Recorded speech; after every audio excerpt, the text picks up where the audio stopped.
Even more live shows with Adam Carolla at the end of this month in Bellflower, California. 2 shows at the Stand-Up Comedy Club on May 24th.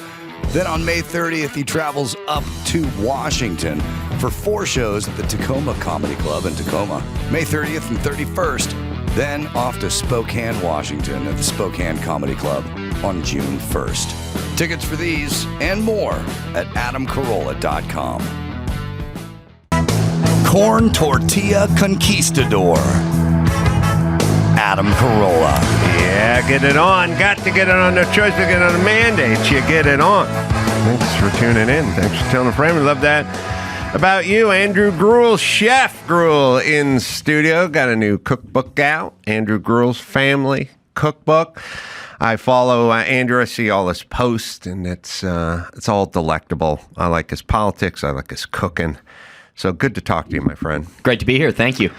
It's a weird time we're living in, where when I grew up, this food was just sort of food. You didn't really think about it. There wasn't foodies. The whole idea was you just ate.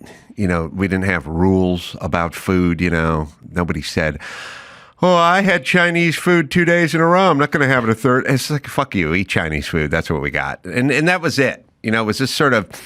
We were like army jeeps, and we were just throwing stuff in the tank that would burn in a cylinder, and that was about all we needed. And now we're in some weird space, which is sort of like, if I was to draw an analogy, it's like California. We have ultra rich and then insane poverty sort of coalescing, like driving past, Jay-Z and Beyonce are passing homeless encampments on their way to the recording studio. People just flopped in the street. And food's kind of that way. We have like crazy, high-end, the best, only cooking with the purest ingredients and so on and so forth. And then we just fast food USA, McDonald's and Jack in the Box are open 24/7. So it's weird, right? Yeah, that's actually a great description. We do have. There's no middle class when it comes to food. Yeah, and I kind of miss the middle class part of life. Yeah. The best food is the working man's food, actually. So you go to other countries, everybody, waxes poetic about Mexico. I go there and I get these tacos and they're great. Well, it's because there's a working class construct of food down there. You're right. It doesn't exist nowadays. I come here and I just tell you you're right. That should really be my role in the studio. Well, I mean, people, I get this with people. You probably get this with people. They go like, you and Dr. Drew or whoever, you guys always just agree with each other. And I go, no, he's pragmatic. And so I agree with all pragmatic people who are accurate. It's not the person, it's the idea.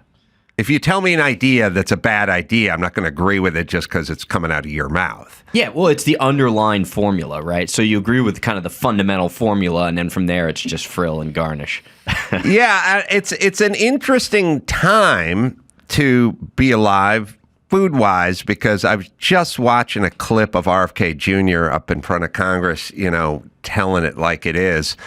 And it's also interesting that there's pushback to a guy who's basically saying diet and exercise, that's going to solve a lot of these problems, and everyone's pushing back on him. But I don't know if you saw his latest run, but I'll play the clip for the audience. It's 2 minutes long.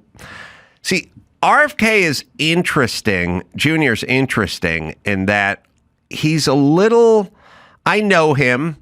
I wouldn't say I'm good friends with him, but I would say I'm friendly with him, and I kind of know who he is. He has a little mouth of babes. Like, he's just shows up and goes, doesn't everyone want their kids to have good food? I don't get why are we arguing? Why are you attacking me? I'm not doing anything. I just want everyone to be healthy. And I want this chronic disease to go away. And he's effective because he's naive about it. Like, he's almost like going, I don't know what you're saying. I don't know why you're saying it, but I'm just telling you what the truth is.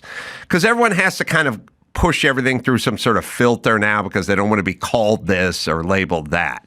Well, the basis of my entire platform for 10 or 15 years is looking at politics through food. Food is the vehicle through which everything suddenly makes sense. They get up on the Hill, they talk about microchips and semiconductors and Taiwan and military theory, and it's obfuscation. Everyone's all confused, so then they believe the elites because they assume that they're experts. That's what everybody does, is they just say, well, they're the smart guys, they know, I'll go back to my 9 to 5. Food, everyone knows. So when RFK comes up there and states something that's incredibly commonsensical, everyone goes, yeah, that makes sense. And then they try and run the same play on food, and it's like, oh, shoot. So I think reverse engineer this. Look at the way they're trying to lie to us about food and tell RFK he's crazy, even though it's common sense, and apply that backwards to all these other issues, and you realize how inept government really is.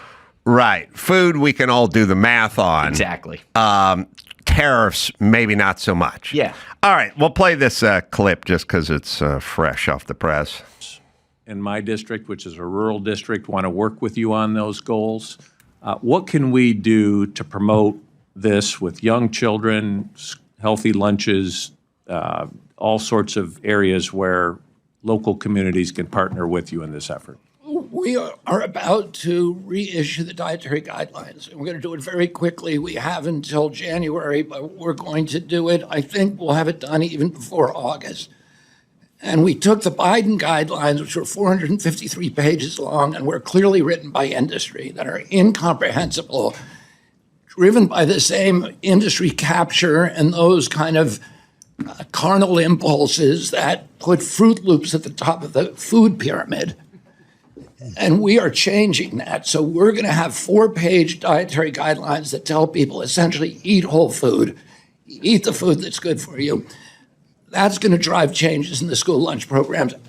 And we're going to need your help to make sure we can get good school lunches to Head Start. I've been touring these Head Start facilities. Everything they eat is in a package, and it is just loaded with sugar and with chemicals. We're poisoning this generation, 800,000 kids, the poorest kids in our country, and we're starting them out with this count against them, with diabetes, pre-diabetes. 38% of our youth now are diabetic or pre-diabetic. That was 0 when I was a kid.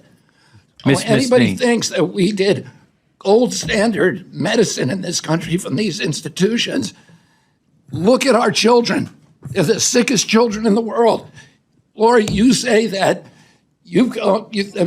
excuse me, Congressman DeLauro, you say that you've worked for 20 years on getting food dye out. Give me credit. I got it out in 100 days. I'll give you that credit. All right, so let's work together and do something that we all believe in, which is have healthy kids in our country, for God's sake. Ms. We can all do Dean. that together. There's no such thing as Republican children or Democratic children. There's just kids, and we should all be concerned with them. Yeah, the problem with the Democrats is they're like, well, don't let them do this because we don't want to give them the win. Yes. And it's like, yeah, but the win is a healthy diet for your children and our children and the nation's children. That's the win. So certain things like argue over the border or argue over diet, it's like, don't give them the win. Well, give them the win if the nation wins. How about that? Well, and he also undercut himself when he said we don't have Democrat children or Republican children. You know for a fact in that room, people are thinking, actually, no, my kids are Democrats. Oh, yeah. Right? Like, that's what they were thinking. So this is the quintessential catch-22, or kind of, if you're married, it's like, I saw some video the other day, a guy goes to the grocery store and he says to his wife, oh my gosh, I saw a woman at the grocery store look just like you. And she's like, well, did you think she was pretty? You're losing that one. No matter how you answer, you're losing that. Well, he's been able to effectively do that to Congress, because who's going to say, no, we don't want any of that? Right. So instead, they're going to try and find some convoluted way of undermining his purpose and his thesis, whether it's his personal life or whether it's some relationship he has with somebody within the government, right? They're going to constantly kind of try and move the ball so nobody has to actually address what he said. 450, 500 pages of FDA guidelines? What the heck do you need that for? You need an instruction manual to go out to eat? First off, all this stuff is as old as, the Roman days. You know what I mean? It's just, I say to everyone, I just go diet and exercise. And I'm not talking about nutrition and exercise. I'm just talking about family, education, get to work, stop blaming other people, don't look to the government, just diet and exercise. Whatever that is in every circle, do it. If you show up to a new job, diet and exercise. Well, what do you mean? I'm not exercising at work. No, show up early. Have a good attitude. Don't say I don't do that. If someone needs someone to pop in on the weekend and help the boss out, show up. It's all basic shit. It's all shit your grandfather knew. It's as old as time. It's real basic stuff. And I do get frustrated when they go, these kids, they don't know. They need to be educated. Everybody knows the difference between Doritos and broccoli. Every 9-year-old does. They don't want to eat the broccoli. They want the Doritos, but it's not really an education thing. They understand it. It needs to be enforced. It's not the education. Just like they know walking up to some woman walking down the street and punching her in the back of the head and taking her purse. They don't need to be educated. They need to be stopped from doing it. But they understand when they're 10, that's wrong. They understand broccoli's right. They understand exercise is good, better than video games. They understand it. They just don't do it, and it's not enforced, and it needs to be enforced by society. Yeah, these are universal truths. And yes. I've got 4 kids, so I deal in concepts just like this, And I remember, too, all my kids, when they went from like 2 to 3 and they would start to misbehave, they're always checking over their shoulder, like, did Dad see that? Because they know it's wrong. Yeah, they know it's wrong. That's why they stop or look for you. Exactly. And then when you don't make notice of the fact it's wrong, well, then they know, okay, that door's open a little bit, right? And we are children in this world in many cases, and I'm not saying that, to put down all the American citizens, just about half of them. And we're looking for positive reinforcement. We're looking for the carrot, the stick, whatever you want to use. And what we've done, especially coming out of COVID, right? And I know we always go back to COVID, but this is exactly what COVID did, was they used this as a predicate. They used COVID as a predicate to scale back all of these absolute truths. Yes. And then they can redefine them as something complicated that only they understand and they know. And in order for you to understand it, you just have to listen to their dictates. It's pretty simple if you're a dictator. It's pretty simple to understand. Yeah, it's a sort of lack of common sense, and I always equate it, or not equate it, but sort of blame the fact that people moved from a farm into a cubicle, and once you sit in a cubicle and stare at a computer all day, you sort of lose your gravity and your true north and all that kind of stuff. That manual stuff keeps you tuned up all the time because it's real straightforward stuff. And it could be building a barn with your Amish friends, or it could be making an omelet with you, which is, there's no feelings, there's no in my heart of hearts, there's just a temperature and a sequence. It's carnal, right? Like he said there, it's carnal. It is muscle memory. It's just the most basic instincts. And I'll tell you what, my cooks are probably smarter than half of these people up on Capitol Hill because they do understand that. But they don't over-understand, right? Yes. That's what we get, is the over-understanding. You said it's common sense. It is common sense, but I would say that they're stripping away the common sense by way of an information overload. Yes. On purpose, right? So the 500 pages in the USDA health food guidelines, that's not there to help anybody. That's not intentional. Do you think anybody reads the instruction manual when they put things together, when they run to the store? Right. You buy something for $25 and there's a 35-page instruction manual in 9 different languages. I don't look at any of that. Just build it with the kids. But they want to instruction manualize our lives so that we get so confused. And it's like, well, if I miss one piece of the instruction manual, then my whole life's going to fall apart. Therefore, I need the government, both state and federal, to control this for me. I made a joke last night on Twitter that, you're uniquely qualified to hear because of your cooking and your background. And it was funny. I thought people would get it, but at least 2/3 to 3/4 of the people didn't get my joke. I was just looking through Twitter, and there was an article, and it said, who's going to replace David Hogg? And I said, either John Hamm or Kevin Bacon. And no one knew I was making a pig breakfast related joke. They all just went, well, how about we get Sean Penn? And I'm like, no, it's got to have hog. See, he had hog, so I did ham and bacon. And nobody understood I was making a joke. And I was pretty impressed with myself. I thought that was funny. But people were like, you can do better than John Hamm. He doesn't have any experience in politics. And I was like, see, he said his name is Hog, so I did bacon and ham. That's what I did. But I see an egg. The audience. Now, some people said, get Miss Piggy. Okay, that's good. That's funny. And some people did I saw what you did there.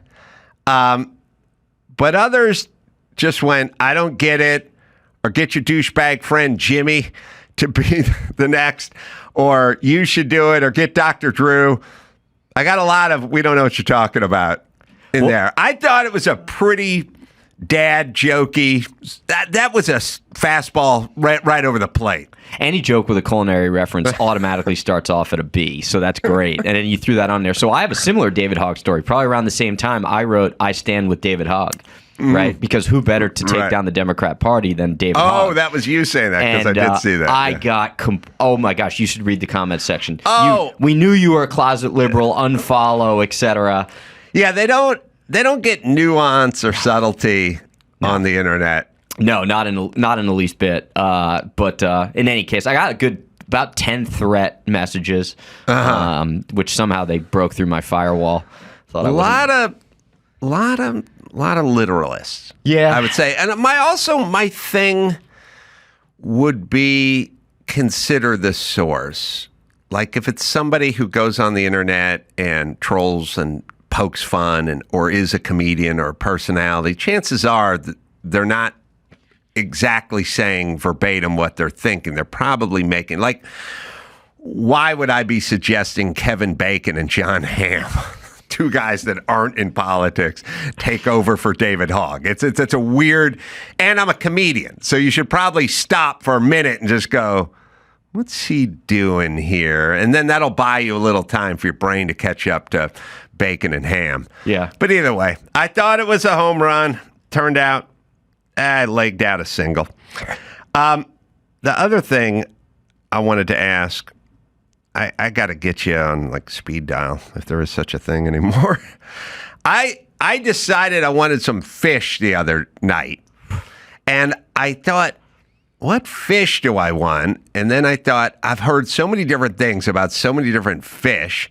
And then there's the tilapia, and then people go, don't do the tilapia. That's not good. I've read things, And I wanted a white fish, and I thought, well, I like butter, capers, and lemon. But as long as you're here, what's the good white fish to get, and how do we do it? Here in California, white sea bass, one of the best fish you'll eat in the world. California white sea bass. So now, I got to be careful saying sea bass. Sea bass has become a catch-all marketing term. So tilapia is traditionally sold as sea bass. Mm-hmm. You see just sea bass on the menu, you got to ask what type of sea bass. So you got Chilean sea bass, which is the rich, deep, buttery fish that goes for $50 a pound. It was overfished for a while. Then the environmental groups came in. It was very controversial. Good fish. You'll find it at most high-end steakhouses. White sea bass is a California sea bass. It's actually a drum. See, it's not even a bass. It's a drum. What's a drum? It's a drum fish. It's a certain species of fish that is local to central to southern California waters. Mm-hmm. It is so incredibly delicious, rich flake, buttery, medium-sized flake, right? So you're not getting that kind of grainy fish flavor in there. Not fishy at all, and you can get it at most restaurants in Southern California. What about fish markets? Or I should say counters at a grocery store. Fish counters, California white sea bass, or the halibut, right? Either the California halibut or the Alaskan halibut. How do we prepare them? Just simply roasted. I mean, don't over-intellectualize fish. Simply roasted. In the oven. Yeah, just a little bit of extra virgin olive oil on the pan, salt, pepper, maybe throw a couple pieces of herb on there, throw it in the oven at about 325 degrees, and then low and slow, bake it for 25 minutes. While that's happening, you can take your capers and lemon juice, put it in a pan, bring it up to a little simmer, hit it with butter at the end, just mount it with butter, dash of Dijon mustard. That's it. You're done. And you pour that over. Pour it right over. Don't put it on the fish before you put it in the oven. No need to, because it'll change the flavor. It'll get too salty because the capers will dehydrate. They're already salty to begin with. But here's the thing. I don't want to confuse you more, but I'm going to. You got California halibut, and then you've got Alaskan halibut. They're also two different fish. The California halibut is more of a flounder. It's a smaller ground fish, whereas the Alaskan halibut is just that massive fat halibut with the big old fillet. If you want something that's milder, go with the Alaskan halibut. If they're serving the California halibut, be ready for it to be not fishy, but we'll call it gamier. So, All right.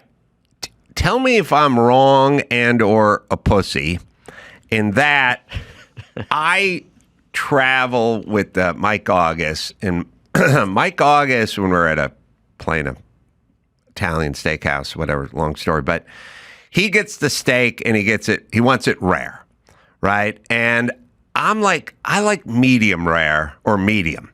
And he likes it rare because the purists, Kimmel and Mike August, they make fun of people who want to cook the steak. Now, I'm not saying cook it all the way through, but I'm saying they want it bloody red. And my thing is, like, I feel like I'm fighting with it when it's just red meat, essentially. And I'm also sort of saying, well, why are we cooking this if it's not really cooked? Like, I like it moist, I like it juicy, but I do want it cooked a little more than rare. But the purists go rare because part of it is they like it. The other part is they think it makes them better than you. So, and I get the well done. I do not do that. But am I wrong for not wanting to just sort of tear it red flesh, essentially? Because by the time you get to the middle of it or near the middle of it, you're just eating what feels like warm, raw steak to me. I hate to do this again. Do it. I'm going to agree with you 100% No, don't. on this. Do not. And I've been saying this for years. I post about it on social, and I get attacked for having low T, etc. I think the people who say, I only eat my steak raw because I'm a real man, they're actually probably covering something up. The only steak you want to eat rare is filet. You do not eat any other steak blue rare. And here's why. There's tissue, muscle tissue in there. And we've talked about this in the past. There's a little bit of connective tissue. You do need to cook that past a certain point in order to not just break it down a little bit, but actually bring out the flavors. You cook it to bring out the flavors. So a ribeye, for example, you cook that thing butt raw. I don't know whether butts are raw, but you get what I'm saying.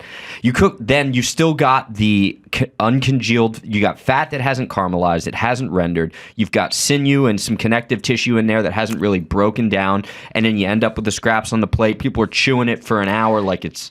Yeah, my argument is when you get to the outer edge and there's a little fat there and there's a little flame there, a little char there, I'm taking a bite of that and I'm getting a lot of flavor in my mouth. By the time we get to the center and it's just red, warm cow, I'm just chewing on it like cud. Like I'm not really experiencing the flavor of it. So is medium acceptable? Yeah, medium's acceptable. And you said well done is not acceptable, but I'll only eat braised short ribs well done, chuck shoulder well done, roasts, right? Like well done, meltingly tender braised roasts, those are well done.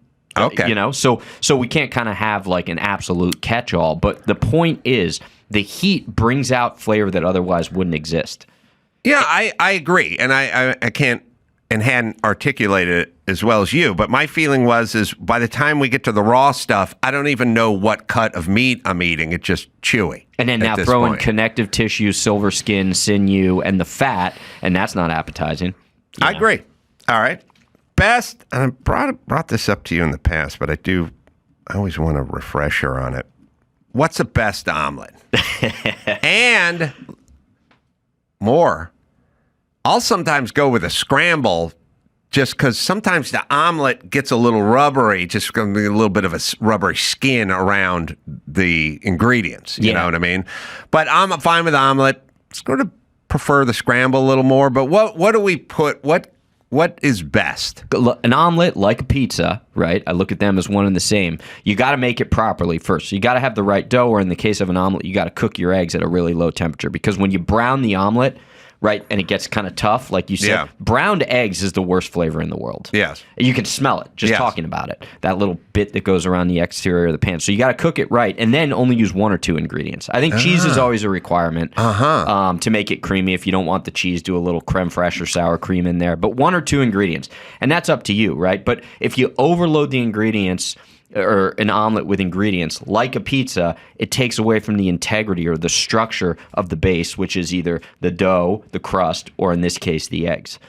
So anything you want. I mean, I think there's really good combos in there. I think peppers and mushrooms are great. Cheese, peppers, mushrooms. I think green pepper is one of the only areas in which they work well is eggs. I think it's a kind of a fruitier, sweeter flavor that goes really well with eggs. Yeah. But if I'm eating my omelet, we do a lobster omelet with just fresh herbs and a little bit of a seasoned creamy lemon herb sauce on the inside, and it is great because you got the soft, kind of sweet and rich flavor of the eggs with that rich buttery nature of the lobster. It's a killer. Homes.com. Some might say Homes.com is the best home shopping site. And maybe Homes.com's super comprehensive and transparent agent directory. Or maybe it's that Homes.com is the only site that always directly connects you with the listing agent who knows the home the best. Perhaps it's because Homes.com has the most in-depth neighborhood content of any home shopping site that's extensively researched to highlight the personality of each neighborhood. Homes.com goes above and beyond to bring home shoppers the in-depth info they need to find the right home. Homes.com. We've done your homework. O'Reilly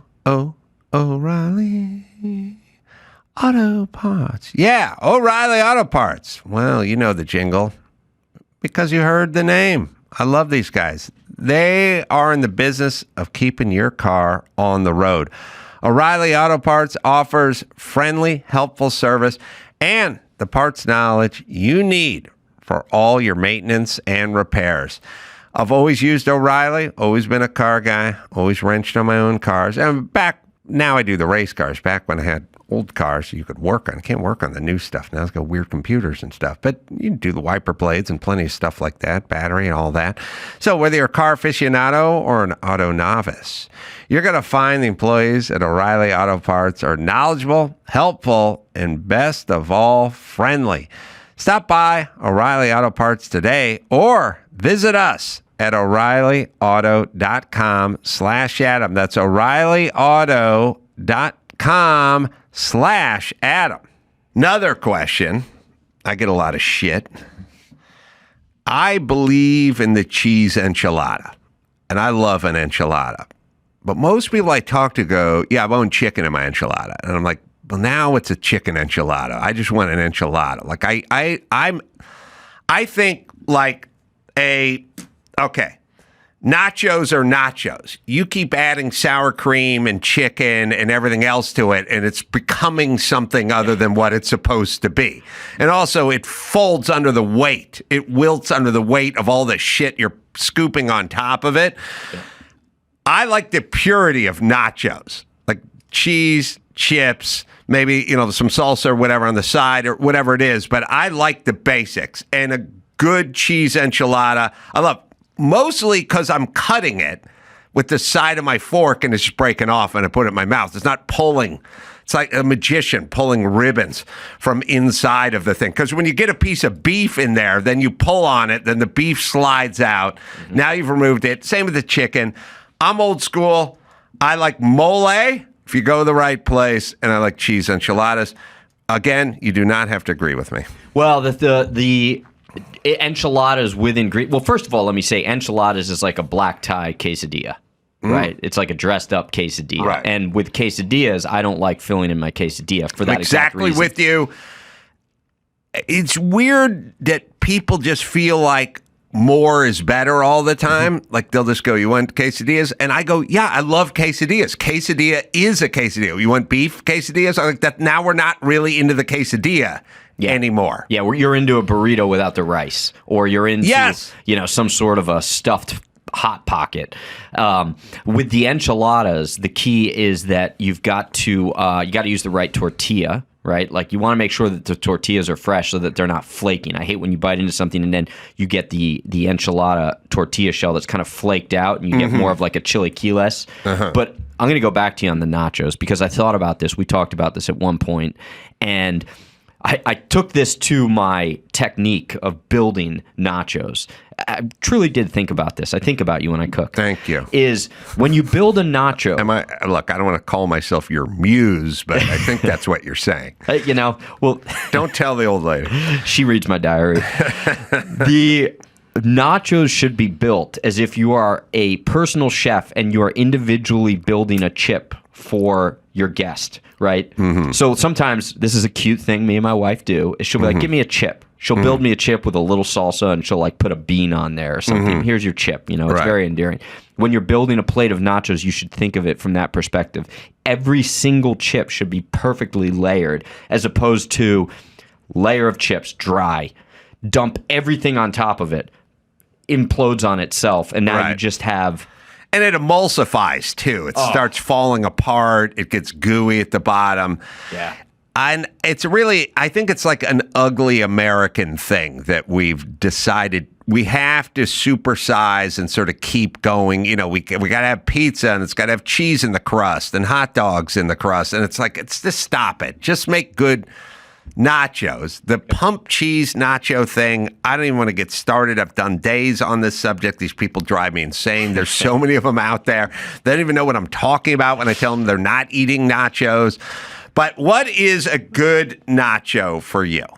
So layering, like I said, the first thing you've got to do is you take your chips and you get a really good cheese on there, and you take a microplane. What is a really good cheese? You're going to laugh, right? But I'll actually work a little bit. Well, okay, I'll start with a mozzarella because it's just a clean cheese that melts well. You got to have a good melt factor. Right. All right. And then I'll work in some sort of a smoked cheddar, like an Applewood smoked cheddar, get the smokiness. Then I'll do a little bit of aged Parmesan. Now, I do that. You're probably thinking, that's weird. You won't pick up the Parmesan. Parmesan has natural umami. Right, so there's actually umami in there that you would typically get from MSG. So you're doing that for that rich, wholesome flavor on your palate. I'll layer the chips, and then I'll get the cheese on every single layer. I'll do a little drizzle of sauce, and then at the top of the nachos, what is sauce? A little salsa. Right, so I'll do it just a little bit in there, so it melts in with the cheese and creates kind of a queso fundido, salsa type of cheese. Then I'll do a layer on top with just some pickled, serrano chilies, maybe a few beans on there, and I'll do some braised short rib, but not a huge heaping pile, just enough so then the meat, when you throw it in the oven, the meat kind of drips through the nachos. You can pull that bottom piece out, and it's got the meat juice drippings, it's got the perfect amount of cheese melted on it, but the chip is still crispy. That's the most important thing. Where we at with oil and seed oil and this whole movement, and a lot of fast food places saying they're going to make the move? Businesses, especially fast food, they're there to make money, and they won't switch things unless there's some sort of incentive monetarily, usually. And people are sort of, well, do the right thing. But they don't do the right thing. They make the most money. But if it becomes popular and people start going, well, I'm going to see if those fries are cooked in tallow or cooked in seed oil, then they will make the change. Yeah. And I don't know what you're seeing out there. It was all the buzz several months ago. It's died down a little, but what do you know? Yeah, it has died down. People have moved on. There's still a huge portion of the market that's seeking that out, but they're seeking it out from restaurants that were already doing it. I wouldn't say there's been a huge change within the restaurant industry. The availability of these products have not gotten more available by virtue of demand. I kind of use that as the index, and looking at a lot of the suppliers is like, are they providing this product now? No, they're not. So if they took it seriously, they would have actually started to bring on the supply, and they didn't. We've been using beef tallow since 2018, 2019, way before this was hot. So it's already been part of our constitution. Are you using it for deep frying? Yeah, we do beef tallow for deep frying. We do avocado oil, extra virgin olive oil, duck fat, chicken fat, bacon fat, pork lard. We use like all these different types of fats. What is the difference in a French fry taste-wise with the beef versus the seed oil? It's cleaner, right? So I made the original switch because of flavor, not because of health and all that. And then afterwards I realized, oh wow, this is helping us, because I was looking at how much omega-6s we were consuming, and the primary area in which we get those 6s is seed oil. Seed oil is in absolutely everything. So for me personally, I was having issues because of that internal inflammation, and I said I'm going to cut out my 6s. And when I did, I realized that food tasted different, right? And then I wasn't getting food tasted different to you, whether it had seed oil or not. Exactly, because what happens is the seed oils leave you with this bitter, acrid finish on your palate. Seed oils are highly industrialized, they're low quality, and they're very, very bitter.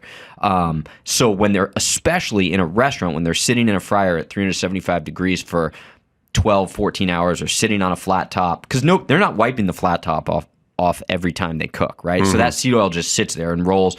It gets highly oxygenated, or oxidized, it burns, and then your food has that in there. You ever eaten something where there's the grease that's stuck to it and it's almost brown, and you bite it and you're like, oh, that's nasty. Right. So what I did was I said, I'm going to taste this piece of clean food with the seed oils and this piece of clean food with the beef tallow and then some of the other fats. And what happens with the tallow, I wouldn't say it tastes beefy. It does not. It is actually a relatively neutral flavor. It's just that your palate doesn't have a bitter coating on it afterwards that runs through in every single bite of all the other food that you taste. You had Benny Johnson on here, I think, a couple weeks ago. He swung down by the restaurant and we were having a conversation. He said he'd cut seed oils out completely. Anecdotally, he went and got McDonald's one night. It was the only thing open. He said he took 2 bites of it and his palate tasted like he was eating like bitter burnt nuts. He couldn't handle it. It's like the first drink back after you've fallen off the wagon, you can't handle it. And the seed oils are the same way. So it's a flavor thing. We're not nutritionists. It's a flavor thing. You're going to get a cleaner flavor. Most of my customers say, why can I go to your restaurant and I can eat the fries, the fish and chips, all your fried food, and I don't feel heavy, I don't feel sick afterwards and bloated? And we tell them we cook in tallow, and they're like, that makes no sense. Is tallow much more expensive than seed oil? It's a little bit more expensive. What we did was I figured operationally we're using too much fat when we cook to begin with. That's America, right? Fat is flavor, right? So you dump the butter in there and all this fat. Right. We think the fat prevents the food from sticking and that the fat also adds flavor, and that's actually the complete opposite. A clean grill that's with seasoned grates, be it a cast iron pan, a carbon steel pan, or a grill, will prevent the food from sticking. So what I did was I trained all my cooks to use less fat but keep cleaner cooking surfaces. So we cut our overall fat usage by 50%. The price went up 40, so I'm net 10 effectively. So I actually saved money, but it was an operational change, not necessarily an apples to apples on the product. Right. I'm looking at your book. I'm not looking at the back of the book, but I'm wondering what some of your highlights are. The one you were looking at on the back was the Cheez-Its. We do our own fresh-made Cheez-Its. Kids love those. Yeah. How do you do those? It's just butter. It's just butter and cheese and a little bit of flour baked in. Everything in here, this is not over-intellectualized food. This isn't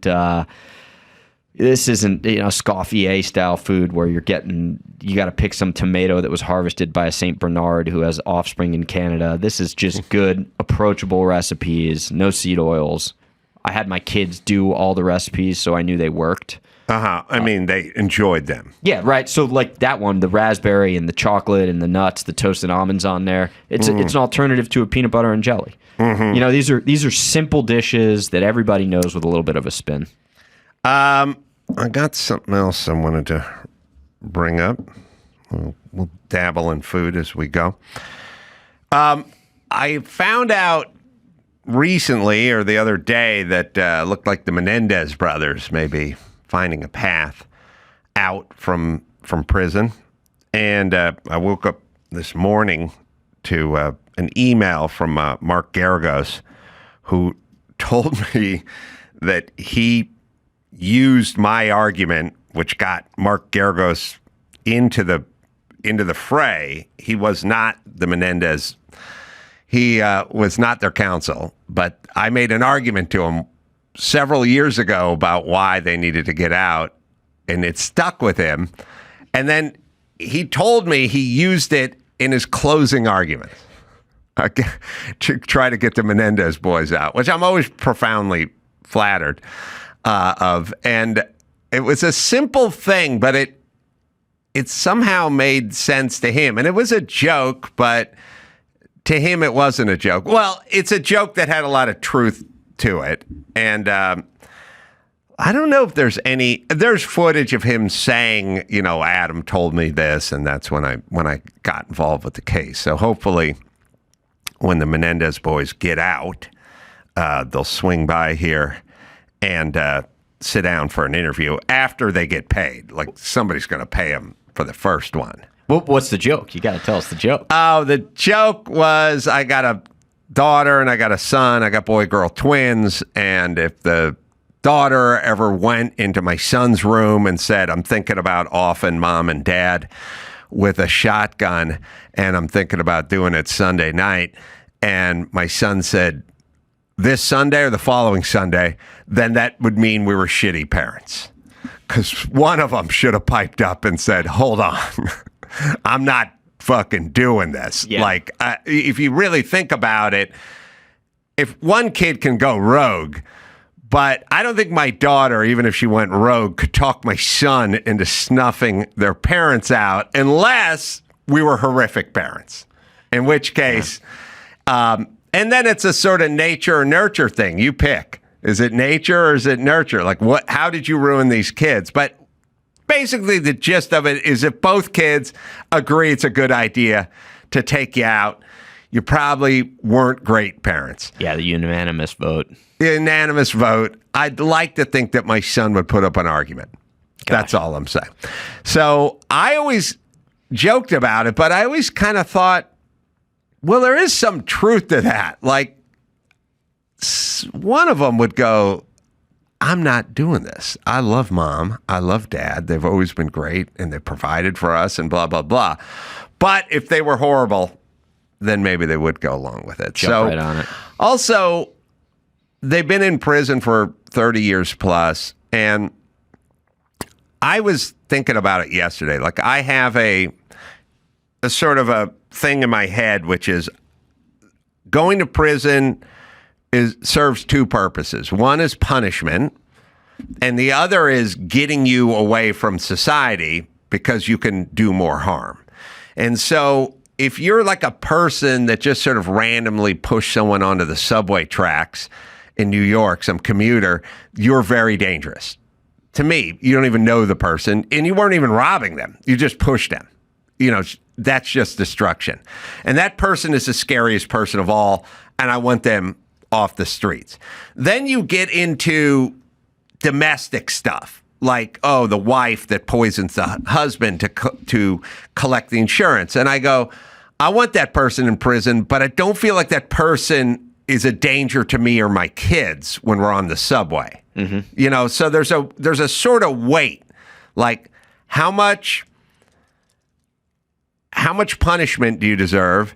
And also, do you possess is there a danger to society? What happens if you get out? We hear all these stories where it's like, oh, the guy was in New York, he was arrested 80 times, and he just went through the turnstile at the police department, and he finally killed somebody. That I don't want. I don't want that at all. The Menendez boys check both boxes for me because, A, they've been in prison for 30 years plus, so there's punishment has been, I'll check the box on the punishment. You've been in prison longer than 25 years. And posing a danger to society. Mm-hmm. I'm going to check that box too, because I just don't think they're going to kill again. Yeah. I mean, I'll play devil's advocate, and to be honest, I don't have a solid position on this, but if you're capable, someone who's capable of killing and can cross that line, that line of morality in absent self-defense or vengeance, right? Because I think of ways in which I would be capable, anybody does something to my kids, wife, family, etc., or self-defense in, wartime, or just somebody's trying to kill me. Oh, you put American cheese in an enchilada. Yeah. And I'm coming for you. Yeah. The situations like that, culinary crimes, are they capable of doing it again? Are they capable of crossing over that moral line? Who knows? No, I'm with you. It does take something to cross that. Yeah. And that's a part of your brain that's there, and it's never going to be there for you or I. Yeah. To do it that way. On the other hand, I don't know, when you're 19, there's a bunch of stuff you're capable of versus 57. You know, I know I had a lot of things I was capable of that I'm not capable of anymore. And I agree, and to me, this isn't a slam dunk. I'm not going to make a full-throated argument and tell you with 100% certitude why these guys need to be free. I'm just going to say, as a taxpayer, I feel like we got bigger fish to fry in terms of incarcerations, and I'll make some room for some other fellas. And I feel like 30 years plus is good enough for me. Well, and you if you apply the double standard defense, if you will, especially here in California, everybody, they'd be out in a second.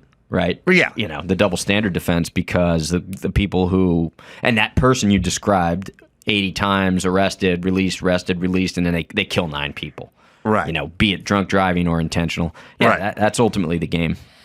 All right. On to another subject. I was in here the other day with Jay Moore, and we're breaking down the Al Pacino 1980 film Cruising, where he's a undercover cop who goes gay in the movie. He goes undercover as gay so he can bust the serial killer in New York City. I guess all the New York crime is reminding me of this. And we played a clip of it yesterday. The first clip is the actual clip from the movie, which sets the table. It's Al Pacino going into a store to buy bandanas to figure out which gay bandana to wear so he blends in when he's trying to infiltrate the gay scene. The bandana's gay? Oh man, so young, so naive. So young and naive. The bandanas is a system.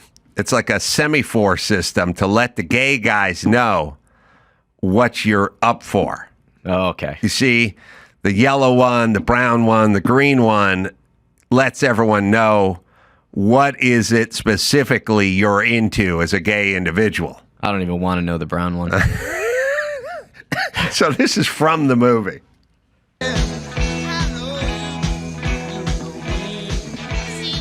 Excuse me.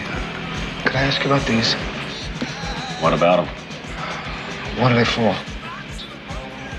Well, light blue hank in your left back pocket means you want a blowjob. Right pocket means you give one. The green one left side says you're a hustler, right side you're a buyer. The yellow one left side means you give golden shower, right side you receive. The red one means... Thank you. All right, See so anything you Jay want? Moore was in, and he does a killer Al Pacino. So I thought that we would recreate this scene where I would be the proprietor of the bandana store and he would be Al Pacino. And it just made me laugh so much. I've been thinking about it. I just thought we'd play it out. So if I got this right, Yeah. if I wear a baby blue bandana in my back left pocket, it doesn't mean I'm a Crip. No. It means I want to suck somebody's dick. Well, the blue, the so light all blue, the Crips are coming out of the closet. the white blue means you're what we call Greco active. Okay, and I could have. I'll tell you what. You seem new to the game. I'm very new. You know what? I was going to come in here with a big front, but I can't front. You are a big, balmy man. You knew the game. I'll tell you what I got What are you for reading, the New York Post? What is that? You know what I got? What is that? What do you got? Yeah, Tony and Tina's wedding.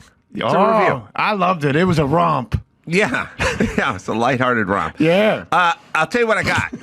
I got a laminate here you can keep in your wallet. A laminate. Well, you know how some people use it for tipping? Yeah. I use it for my back. my... This is for what bandana to put in which pocket. Oh, because it's like there's a when lot I'm of undercover. variables. Yeah. See what I'm saying? So I won't be caught short. Yeah, I'm saying you don't want to put the yellow bandana in the wrong pocket. So You're it's going to like get my pissed own on. little playbook. Yeah, like the guys on the side. More like the quarterback wristband. That's what I'm thinking. That's what you're thinking. In the future. In the future, yeah. That hasn't been invented yet. So if I'm not mistaken, the blue bandana I put in my back left pocket, that means I want to suck a cock. Uh-huh. If I put it in my right pocket, I want you to suck my cock. Yeah, not me, but yeah, I get what you're saying. Not you. No, I'm saying one. Are you gay? No, I just run a gay flag shop. And what about My parents had the shop in the 40s. They left it to me. what about all these little poppers in the glass down here? Yeah, Amyl poppers. You want to do one with me? And by the way, Amyl with an M. I'm tired of explaining it. Can I ask? Yeah. What's the most popular color bandana you see coming in here?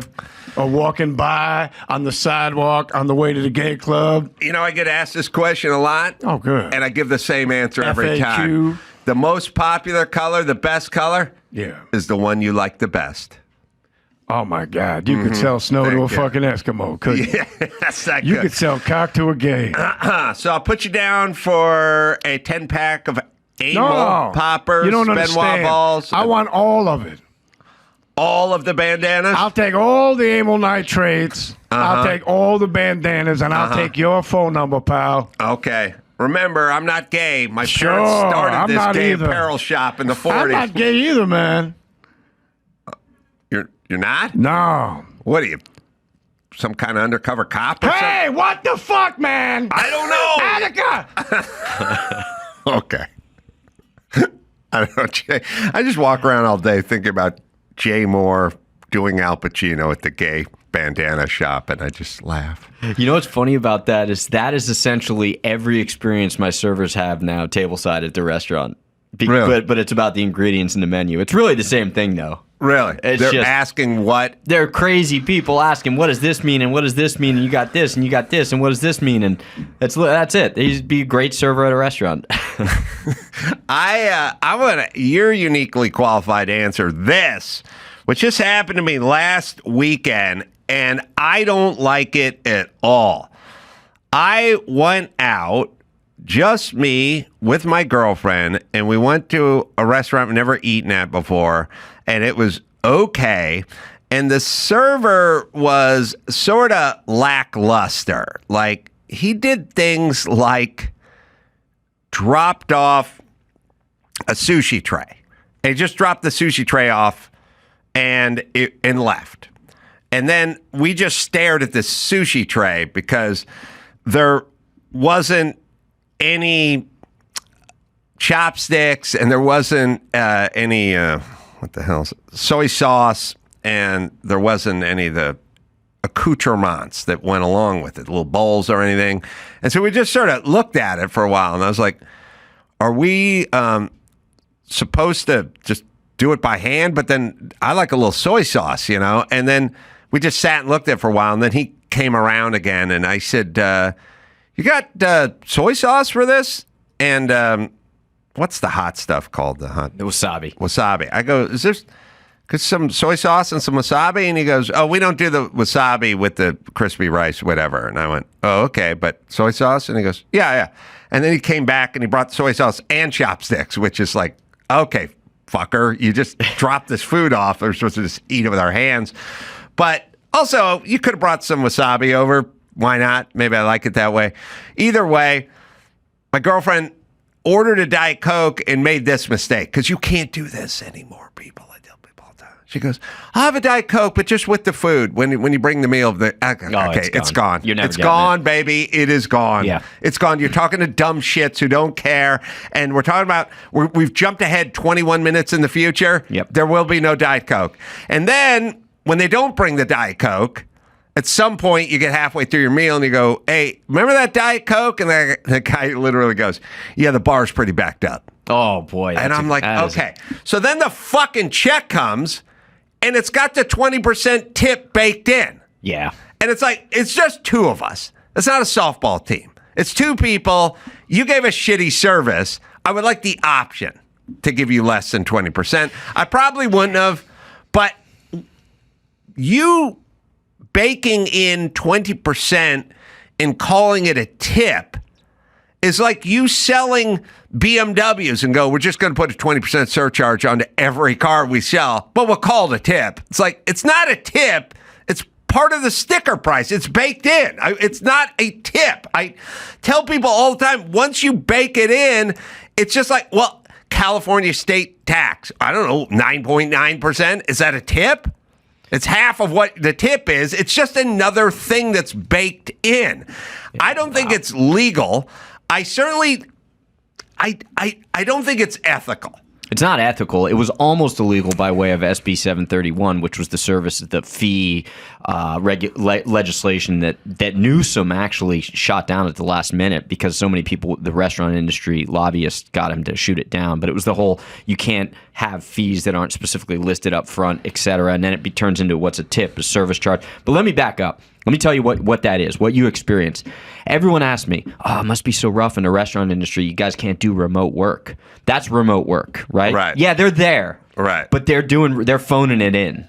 So because what happened in restaurants when everybody else got to work in their PJs and do 60% of what work their job required, those working in the service industry were like, well, I want that too, but I can't. I don't have that job. So they took the remote work mindset to actual work. So that's what that is right there. 60, 70% of what the job demands, remote work. Oh, and I want the same amount of money, if not more, by way of the 20% tip. And that, I've never heard of, by the way, I have never heard of a mandatory tip on 2 people. Not on 2 people. Was it LA? Yep. Yeah, there you go. And I'll guarantee you that they're not, that the restaurant itself is taking a cut of that. Oh, yeah. Guaranteed. Shopify. Well, starting your own business, it can be intimidating. Finding the right tool that not only helps you out, but simplifies everything can be such a game changer. For millions of businesses, that tool is Shopify. Get started with your own design studio with hundreds of ready-to-use templates. Shopify helps you build a beautiful online store to match your brand style. You'll be able to get the word out like you have a marketing team behind you. Easily create email and social media campaigns wherever your customers are scrolling. And best yet, Shopify is your commerce expert with world-class expertise in everything from managing inventory to international shipping to processing returns and beyond. If you're ready to sell, you're ready for Shopify. Right, Dawson? Right, Dawson? Established in 2025 has a nice ring to it, doesn't it? Sign up for your $1 per month trial period at shopify.com/Carolla, all lowercase. Go to shopify.com/Carolla to start selling with Shopify today. Shopify.com/Carolla. Well, you want to feel safe at home. We all want to feel safe at home. We deserve to feel safe at home, and that's where Simply Safe comes in. Traditional security systems only take action after someone has already broken in. That's too late. Simply Safe is setting the new standard in home security. Simply Safe's Active Guard outdoor protection can help prevent break-ins before they happen with AI-powered cameras backed by live professional monitoring agents. Well, they'll monitor your property and they'll detect suspicious activity when it's outside of your house, not inside. Monitoring plans start affordably at around $1 a day. Always use these guys. Everyone here always has. One of our longest running sponsors, Simply Safe with 2 eyes. Right, Dawson? You can get 50% off your new Simply Safe system with professional monitoring and your first month free at simplysafe.com/Adam. Just head to simplysafe.com/Adam to claim your discount and make sure your home is safe this year. Keep your home, your family, and your peace of mind protected with Simply Safe. There's no safe like Simply Safe. That then begs the question, I like the flexibility to go up with excellent service and go down with poor service. Also, the 2 glasses of water he served up to us, you put your hand on the glass, it was warm. Both of them warm, not room temp, warm. Yeah. I was like, he carried the glasses over. He could feel they were warm. It was just shit service. You know? You know what, though? So I'll tell you how I run my restaurants. We don't do the mandatory tipping, okay? And I actually encourage my guests not to tip well if the service is bad. I personally will always subsidize up to 20% for my servers. Mm-hmm. So just this last weekend, Mother's Day, we could have a whole episode on the horrors of running a restaurant on Mother's Day. Oh, man. We had a lot of servers get stiffed because it's the one day of the year. Some people go out. They're already spending money that they don't have, and they want to find a reason why X or Y wasn't good. They screw the server. What's stiffed mean? No tip. No tip at all. Stiffed is 0. Stiffed is 0 tip. Oh. Great time. They're complimentary. I'm going to sound virtuous, but I don't have that. I don't have a stiffed gear. That sounds insane to me. Me too. We've had the worst ever, but I always eat Are that they cost. hiding? See, here's an interesting unintended consequences thing, which is if you build in and bake in the tip too often, then people will hide behind that and go, oh, I thought the tip was... Yeah. Because if you talk to the person who stiffed the server at your restaurant on the sidewalk in front of your restaurant on their way out, and you go, hey, man, the thing came to $57 and you gave them $57. What about the tip? You'd see a little fear in their eye and they'd go, oh, I thought it's built in, like a Mother's Day thing or part of the whatever. Or that, I think they would say that. 50% of it would be that, and the other 50% would be some crazy excuse about how it was horrible and, X, Y, and Z, or just play dumb. But you are right. So Europeans, you don't get tips from Europeans, Canadian, a lot of Canadians as well, because the tip is built in, so they assume. Most of them know, but they play the whole well, I'm European, and the tip is included in the wage. Right. But when that happens to my servers, I give them personally the 20%, and then if it ends up happening on multiple, you see, they love it because they come to me and say, hey, Andrew, this table screwed me. It's catch-22. Now they come to me 3 times in a week, 4 times in a week. They either stop coming to me because they don't want to tell me, because there's a reason, there's a pattern. Right. With the one-offs, it's always going to happen, and I'll cover the difference. It's how you got to run your business. Then the people know you got their back. But Mother's Day, my God, it was unbelievable. Some of the complaints, the people showing up with fake reservations that they didn't make, people arguing over tables, people sneaking in the back way, taking tables, and then when we tried to seat a reservation, there was already somebody sitting there. Squatters, restaurant squatters. Are people in general, I have noticed, are getting nervy. Yeah. They're just asking for things they shouldn't ask for. Women have been empowered to some stage where they're going to be vocal and lead the charge on everything. And it's we need to tamp it down a little bit. Yeah. And it's because society has a protocol, and it's you call, you make a reservation, somebody writes your name down, you get in first. But then there's also a sort of give and take, after you, or you were waiting for this parking spot before I pulled up. That's your space. You know what I mean? Now it's turning a little into a free-for-all, I've noticed. And people are getting real asky and pushy and nervy, and there's some sort of feeling of entitlement that is... It's not, see, I argue with people all the time about bringing your fucking dog on an airplane. And they go, what's wrong? I like dogs. First off, okay, you like dogs. Good. Join North America and the rest of humanity, you fucking idiot. Everyone loves dogs. I love my dog. I don't bring my dog on a plane, but I love my dog.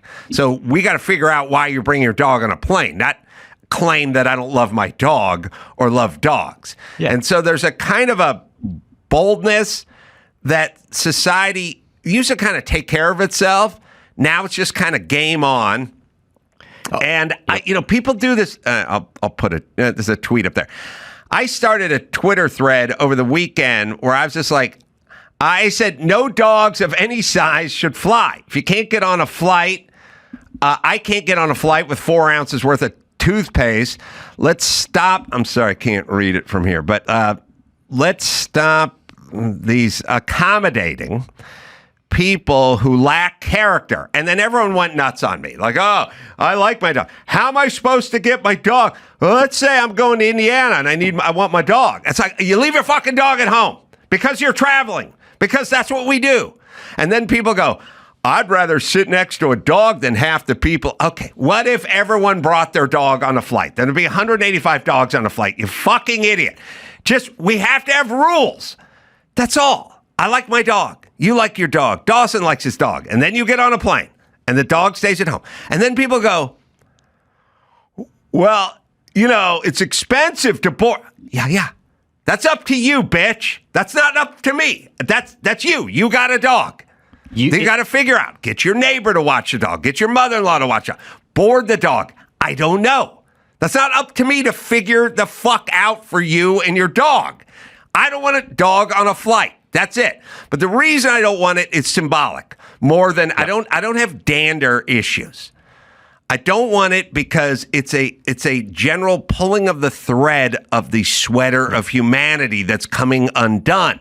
You see, the same narcissistic douchebag who's bringing the dog on the airplane is the same one that's sneaking around and sitting at the table, who's the same way doesn't want to pay the tip, the same person that's complaining about stuff. The self-entitled douchebag. We need to tamp it down, people. Oh my gosh, I couldn't agree with you more. Lauren and I talk about this all the time because we deal with it at the restaurant. Everyone brings their animals into the restaurant, and when we say, and to me, once again, I love dogs. Animals in a restaurant is disgusting. That is a health hazard. I mean, Yes. I work to keep that restaurant perfectly clean. One animal comes in with ticks or fleas or stepped in poop or what have you, which we know they do. Now it's spread throughout the whole restaurant, and there's a hepatitis outbreak. And people don't want to deal with the other animals. We're sitting in the middle of service, and these dogs are barking full capacity in the middle of service because a little Shih Tzu came in and ticked off the other dog. And the reason we let him in is because, do you know, by law, we have to. Because they say service dogs? Sir, yep, and you are not allowed to ask. You're not allowed to ask. I had a guy with a parrot. This is a true story. I posted about it on X. Came in. We said he couldn't bring his parrot in. It was on his shoulder. He was the guy at the pier with the parrot on the shoulder and trying to be weird, have kids talk to his parrot. And all the parrot did was walk around and say, "Hey there, buddy. You like pineapple? Apple. You like pineapple?" That's all it did the whole time. Different guy comes in the restaurant. Lauren says, "You can't have your parrot." He pulls out this thing that he printed off online. Got my parrot's coming in. It's an emotional service support parrot. We wouldn't let him in. He threatened to sue, caused a scene outside the restaurant. And here's the crazy thing. People came in his defense. Always. You know, the guy, he could be suffering from anxiety. How about the freaking parrot? Okay, everyone. They go, "Oh, it's a small dog," or "I like my dog," or "My dog's not a hassle." And my answer is always the same answer. Leave your fucking dog at home. Yeah. Or here's an option. You don't have to go to the restaurant. You can sit home, make yourself some enchiladas with chicken and beef in them, and enjoy that.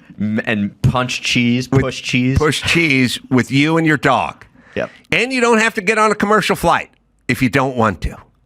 You can take a bus, you can take a train, or you can drive. Or you can not go at all. I don't know what the answer is. The answer is no fucking dogs in a restaurant and no fucking dogs on a plane. That's it. And or everywhere. This is getting me angry, actually. It drives me nuts. And the problem is these people need to be beaten down, not propped up. The government and society essentially props these assholes up. They give them loopholes. Oh, you're not allowed to ask. Yep. Okay. If you are incapable of going out to a restaurant without your dog, then something is so broken in you that you need to move into a therapist's office. You understand? And eat there. This is the dog and the parrot and the ferret is not going to correct this problem. You understand? Now, 90% of you, I'll put it to you this way. I got a $10,000 rule that solves every problem in life. And you can use it with your kids. I, unfortunately, almost always use it with adults, sadly. But I'll say to people all the time, I'll go to somebody like, "Hey, man, let's get all those boxes out of the back here and throw them outside. Just do it before you leave on Friday." And then at some point, I'll come back on Saturday and the boxes will all be sitting back there. And then I'll say to the person, "What happened to moving the boxes out before you left on Friday?" And they'll go, "Yeah, I was going to do it, but I was caught up with some other stuff and I was up against it. And so I figured I'd do it on Monday." And then I say, "What if I said, if you move those boxes by the end of the day on Friday, I'll give you $10,000. They always go, "Well, yeah, I would have done it." And then I go, "Okay, so you can do it. Yeah. You didn't want to, or you chose not to." So if you took the people and said, "Look, you got a service animal. Yeah, I got to fly with my service animal." Right. Because I can't fly without my service animal. Right. What if I offered you $10,000 to go from Burbank to Phoenix without your dog? Do you think you could make it? And if the answer is yes, then shut the fuck up. There you go. Because every single one of those fucks would do it. It's a good filter. Immediately. They would immediately do it. So I'm gonna expand on the thesis of, you said this is really kind of pulling the stitch from the sweater of society, which I totally agree with. I should jump in quick and say, when people say to me, what do you care so much about? Yeah. I don't care so much about that. I see our society crumbling. Yep. And that's what I care about. And you understand? I'll give you real world evidence of that. During the pandemic, when crime was being completely ignored, you know what went up in our restaurants like 100%? Shortchangers and dine and dashers, right? Mm-hmm. And my philosophy on this, we couldn't isolate, oh, that person's going to be a dine and dasher. You couldn't profile. It was people of all walks of life. Was that when people saw that crime, real true crime, was being ignored, they thought, well, that gives me a little leeway. If that's not getting busted, I have the moral strength. I didn't like my service. I'm going to shortchange a little. So It's this soft crime that occurs. Right. Yes, a broken window or whatever. And there's also, there comes a point of saturation where you would be a fool not to fly with your dog because you can and everyone else does. Exactly. Now the burden is on you. Yeah. I mean, not the burden, but I'm just saying, like, at a certain point, who's the sucker? You know what I mean? Everyone else is just flying with their dogs. We're the suckers. So this is introduction of communism, because the idea is you're all going to take care of my dog. Right. Yes, it's my dog, but you all need to deal with it. And effectively, that's the foundation of communism. I got a few replies to my leave your fucking dog at home decree. But by the way, I do like to show you how we've come undone as a society.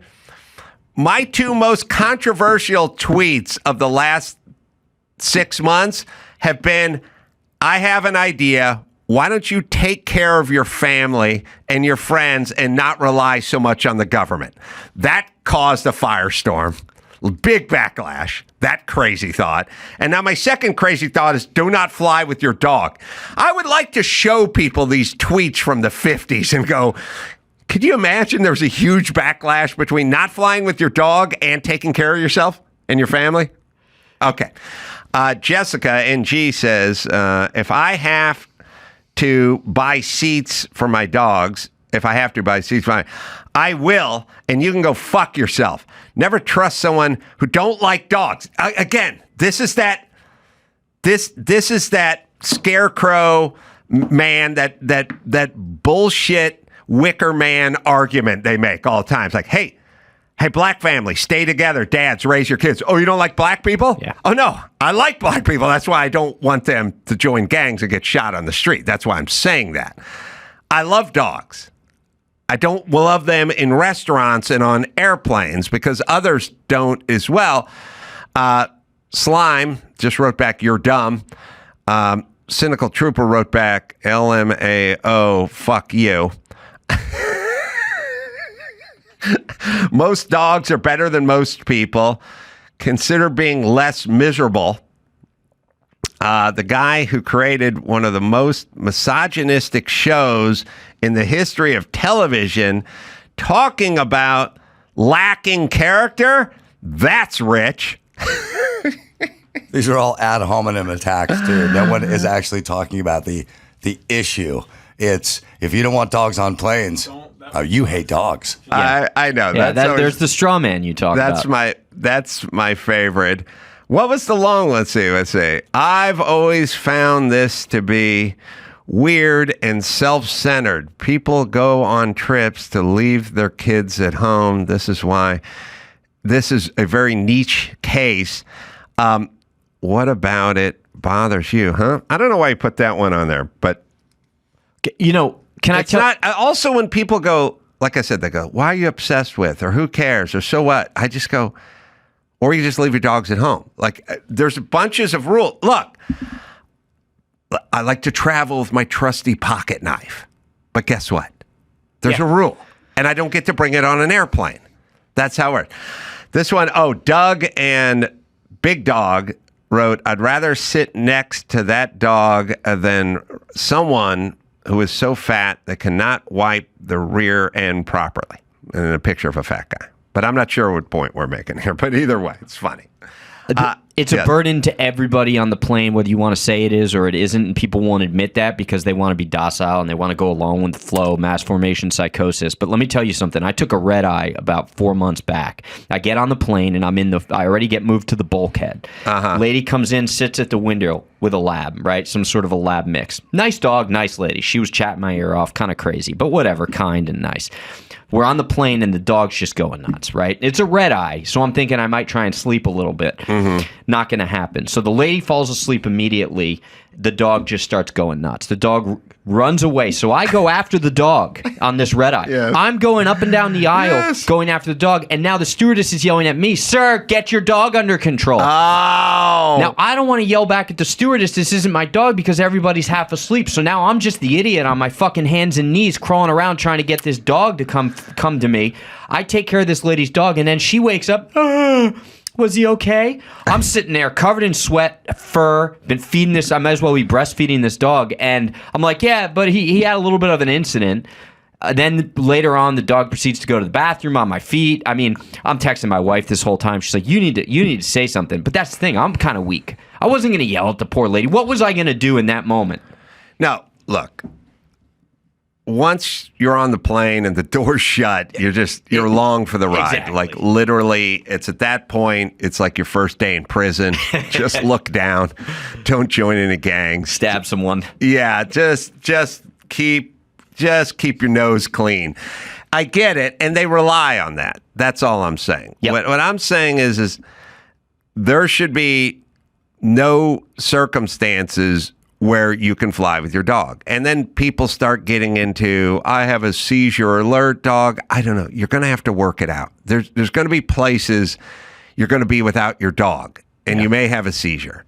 So you're going to have to figure this out. But also, and this is sad, but it's called a disability. You have something. The world does not need to bend and contort around you. You've lost this ability or that ability. You are so mentally deficient that you cannot fly without a pet. That's on you. That has nothing to do with me. You are so broken. And look, maybe you were ritualistically molested by your stepdad from age 2 to 17. And my heart aches for you. I don't know what ritual molestation is. Is there a difference? A non-stop cavalcade of molestation. Okay, got it. Let's just say, and you're horribly, horribly scarred. Unfortunately, you're still going to have to work that one out on the ground with your therapist and not with me and the dog. Now, I feel bad, but there's no dogs. Or bring the therapist on. Bring your pet therapist on that plane. Yes, this was covered, by the way. Dawson might be able to find it. When I did my movie Road Hard, probably, what year is it now? 10 years ago or something? I had a whole scene of me flying with a woman and her dog. I don't know if that's on somebody's computer or something somewhere, but this is a decade ago, and I was already making fun of it back then. Now you own a restaurant, and I don't know what percentage of people are trying to bring their dogs in there, but it's got to be a lot higher than it was 10 years ago. Oh, right? it's over 30% easily. Over 30%. Now we have a patio, so we let people bring their dogs to the patio. You'd think that would suffice, right? Nope. My dog doesn't like sitting in the sun. Oh, really? Yeah, my dog wants to sit at D6. People show me these videos of dogs attacking other dogs, like on the patio and stuff, and they go, "What's wrong with these pit bulls?" And I'm like, don't bring them to brunch. How about, I got a way to solve this problem. You don't bring your fucking dog. Wait, do we have this scene? Oh. Well, maybe have the whole movie, man. I don't know. Oh, well, you'll have to scrub through it. I'd say it's about, oh, here it is. Hey. I think you have my seat. Oh, am I? I kind of like the window. You cool with my staying here? What's the difference, right? Thanks very much, man. Well, we're going to the same place.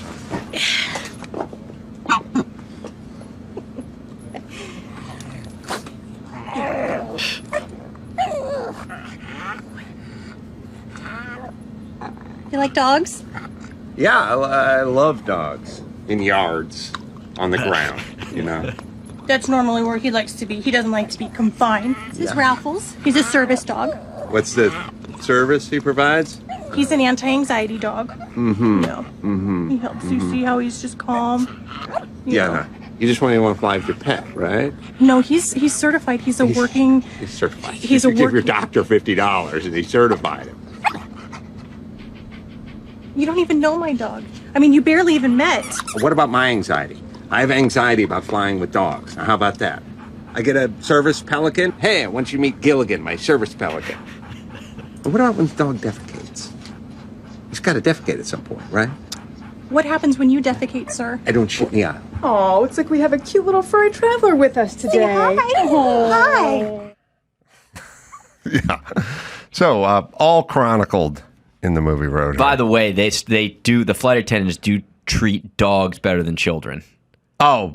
Like, much. Because I fly with my kids all the time. Much better. They're much better. very well behaved, but they'll walk up and be like, just a reminder, sir, your kid's tray table cannot be down during takeoff. I go, it's not down. They go, we're just reminding you. And then they go an aisle back. Look at the bulldog. It's got the protruding anus. I know.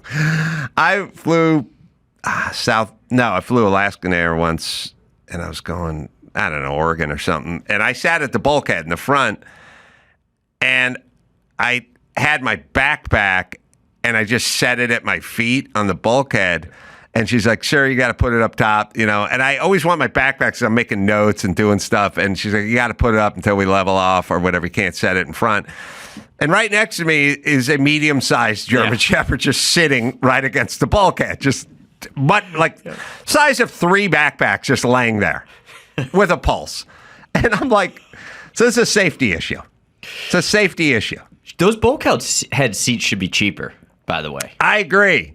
You know? You think the bulkhead, it's a fickle mistress. You think you're getting something. You go, I'm on the bulkhead. But you realize you can't put your feet. Nope. You can't extend the feet. You don't really realize how much real estate under the seat in front of you use non-bulkhead. Yep. And You're right. How much the out-of-the-arm handled tray table sucks. And no screen. Never a screen. Yeah. But don't worry, download the app. I want to look at it on a screen. All right, Chef Gruel, we'll take a break. Mayhem's out there. We got some news to get into, and we'll do that right after this. Stream all the movies and shows you love for free on Pluto TV. Say what now? Showtime. That means drama is free, with heart-wrenching stories from Love and Basketball, Power, and Greenleaf. In this family, we live by the Spirit.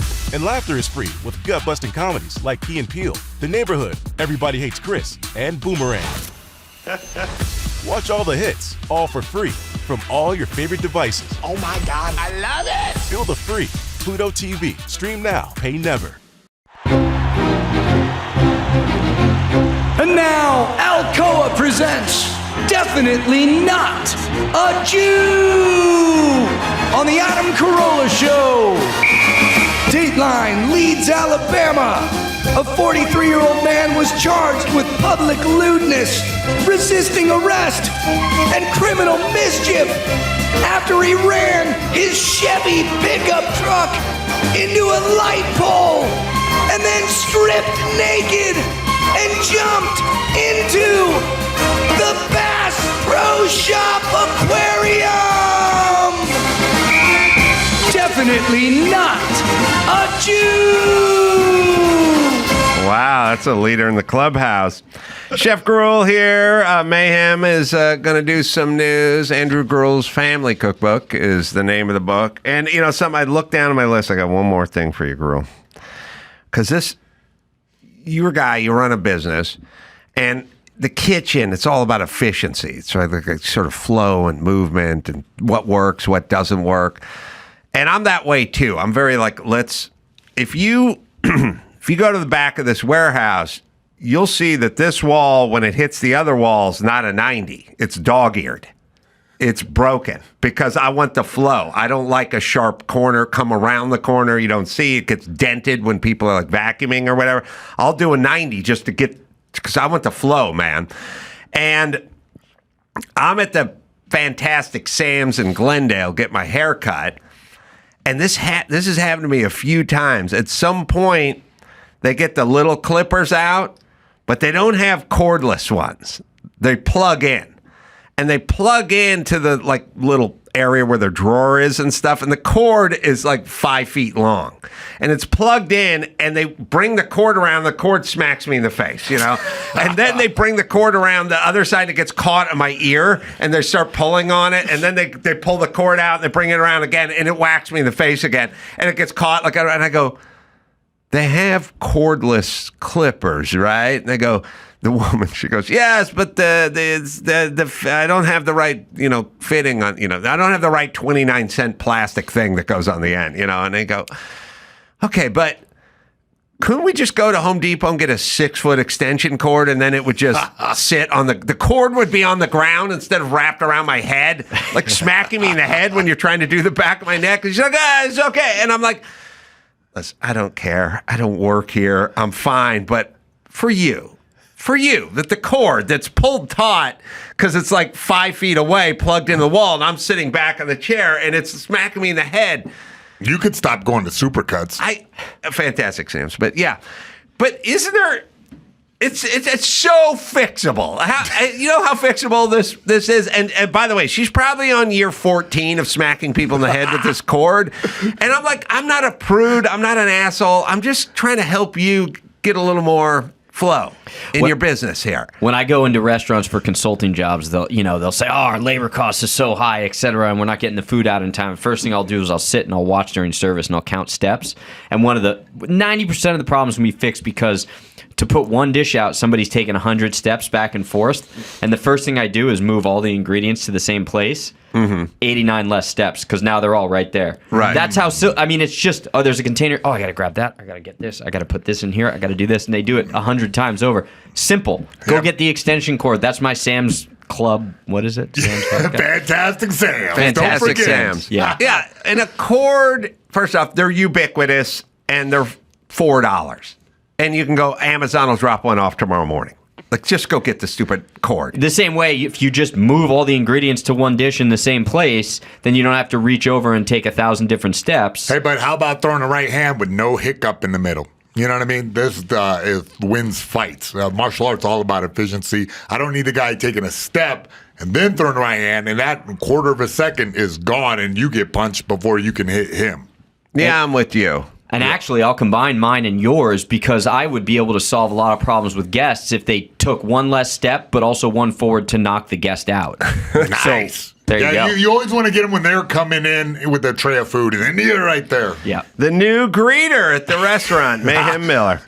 Welcome to the restaurant. Gah! Left hook. What do we got? All right. First up in the news, we got the EPA Chief, Lee Zeldin, to kill a car feature that everyone hates. You know the one, Ace. I knew it. I knew it when I heard the beginning of the story. It's like the engine kill. Yeah, the engine kill, that will be stopped. They are taking that away. He says EPA approved it and everyone hates it, so we're fixing it. I researched this years ago because it bothered me. So the engine dying, shut off at the intersection it gives anxiety to any poor person over the age of 45 because we had cars that died. You know what I mean? There's ho, ho, ho, got to keep it going. Bad starter, bump start, pushing it, dead battery. I've been in a lot of feathering that throttle at the stoplight. We got to keep it. You got to keep the revs up. Otherwise, if we stall, we're screwed. It ain't starting again. So when it dies, even in a modern car, I have a moment of old anxiety. A quiet, cold sweat, yes, followed by resignation that I'm going to have to push this thing off the road. But I did research it, and it said it saves a lot of gas. But it seemed counterintuitive because when you're idling, it's just dripping. It's very slow usage of gas when you're just idling. You're not burning a lot of fuel, but evidently shutting off over the course of the life of the car adds up into X amount of fuel savings. So it basically falls under the heading of there's a whole bunch of stuff you could do to save fuel, but then how much of that is a hassle?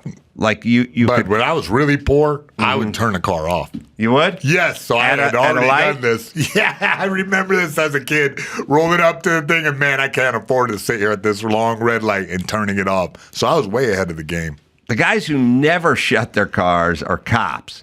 Yeah. They'll leave that car running, just sitting in a parking lot or by the side of the road. It's always on, which, by the way, is a very good example of when it's not your gas, this is how you roll. When it's your gas, you shut the thing off, or maintenance as well. I'm with you. I would like to get rid of the engine shut off. I'd like to get rid of the no seatbelt bong chime thing that drives me nuts as well. Actually, here's what I want out of cars. You ready? I want the no engine shut off, delete, good, get rid of that. I want the seatbelt chime. I want 30 seconds grace period when I start the car to put the seatbelt on before it starts annoying me. I just want it. I want to start the car, turn the heater on, put the defroster on, whatever, and then I'll put my seatbelt on and give me 30 seconds to put it on. I'm not going anywhere. I'm in my driveway. I'm not at high speeds. I'm not on the highway. I can't get anywhere in 30 seconds. It's dangerous. I just got in the car. It's been stopped overnight. And the thing that nobody talks about, and it's been discussed, and now Dawson's going to have to look it up a little bit because there's versions of this, but I still don't think it's in full effect. If somebody said to me, I'm selling you a luxury car, and listen, everyone's got the seat warmers and the coolers and the lumbar support and the, you know, everyone's got all the bells and the whistles and the presets and all that shit. That's all fine. Our car has a fan system that moves air and will turn the air conditioning on. And the next time you're in Van Nuys, parked at the Costco for 4 hours out on the blacktop in July, when you get back in that car with the black interior, it's going to be 70 degrees, not 114 degrees. It'll stay cool inside the car. And they were talking about, did Tesla have it? Yep, dog mode. None of them will spin the air, will actually do air conditioning, though. They'll vent it, I think. Now, we're going to have to check because it's been 10 years. But here's what I'm saying. You can take a car, you can park it on blacktop, San Fernando Valley, middle of July, 114 degrees outside. And even if it's circulated and vented, it's still going to be in the high 90s. Yeah. Or something. You can't cool it. You can just... You can try to diminish it a little, but I'm talking about cold air. I'm talking about firing up the air conditioning pump. If it's an electric car has an electric air conditioning pump. It doesn't run off a crank like an internal combustion car does because there is no crank. Well, I've never used it, but I believe that Tesla has a dog mode where you run the air conditioning in there. Okay. I could be wrong, but all right. I'm pretty sure that's a feature. I know that the remote start cars, that's why the cops are always running the engine, because they're wearing all that equipment, wearing a bulletproof and all that, but they need it chilly in there. But also, I don't want to have to download the app and set myself a timer to remind myself to put the thing on or whatever. It's like, it's simple. When the car gets over 85 degrees, that shit kicks on. Mm-hmm. I don't want to program it. I don't want to do it with my phone. I don't want the app. If it's parked and locked and it gets over 85, I want it to kick on. That's all. I'll tweet Elon about it. Tweet Elon. All right, next up, mom is slammed for openly breastfeeding a child in a restaurant. Sheesh, cover up, people say. You have this, Chef Gruel? Yeah, I've seen this photo. My issue isn't with the breastfeeding in a restaurant. It's the fact that kid's about to enter the 3rd grade. He's playing pee-wee football. I know. You know, I took my mom to the smokehouse for brunch on Sunday, Mother's Day, and there was a woman walking right around the buffet, and she was breastfeeding a child right in front of the omelet station. Nice. Did you ask for a sip? Squirt for your coffee? Was there a sneeze guard? Was there a splash guard? All of the dishes have a guard over them. Okay. Yeah. It's kind of individual. Dawson's drinking a vodka on the rocks. She's like, you want to make that a white Russian? All right. Here's my back to the dogs, back to society.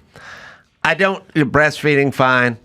I like people to be a little discreet. Just in general, I like a little built-in discretion. Now, like breastfeeding should never be illegal, and talking on the phone shouldn't be legal, but you yelling loud into a speakerphone conversation at the table next to me, I don't want to hear that. Do you know what I'm saying? Yeah. So this will fall under the heading of decorum. Mm-hmm. Just a little, let's not burden other people with you. Just a blanket.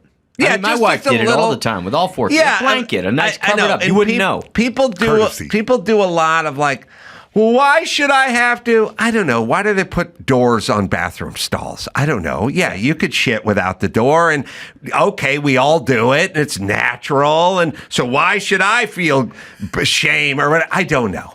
We just like it that way, and that's the way we did it. You know what I'm saying? So it's just a little, and someone who gets really uptight about it, I'm not going to fight for that person either. I'm just saying you should try to go through your life affecting other people the least amount possible in every situation. And I include aggressive nose piercings with that, which is, if I got to see another 26-year-old bitch with a big hoop hanging out of the frenulum, I just stare at it and go, God, was that hard? Is that painful? The hoops don't bother me. It's the sharp things. Yeah, the sharp things. Sharp bother. ones. And does that ever get hooked? Or does that get caught on something? Or what if... And now I'm thinking about you. Yeah. That's my point. I don't want to think about it. In my experience, just pubes. Just pubes? That's the only thing that gets caught on? It's very 70s of you. So, I don't know why it's a big... She had an ample bosom. She did. Which I think caused some why of it was it. offensive. It was like pornographic a bit, especially with the old kid there sucking that down. But let me tell you why it's offensive. Because somebody who posted this was clearly in her party, right? Mm-hmm. All of this stuff is done for outrage. Yeah, Do you rage really bait, think rage like no? I guarantee you, most of the people probably at that event or whatever it was, the buffet, they had decorum.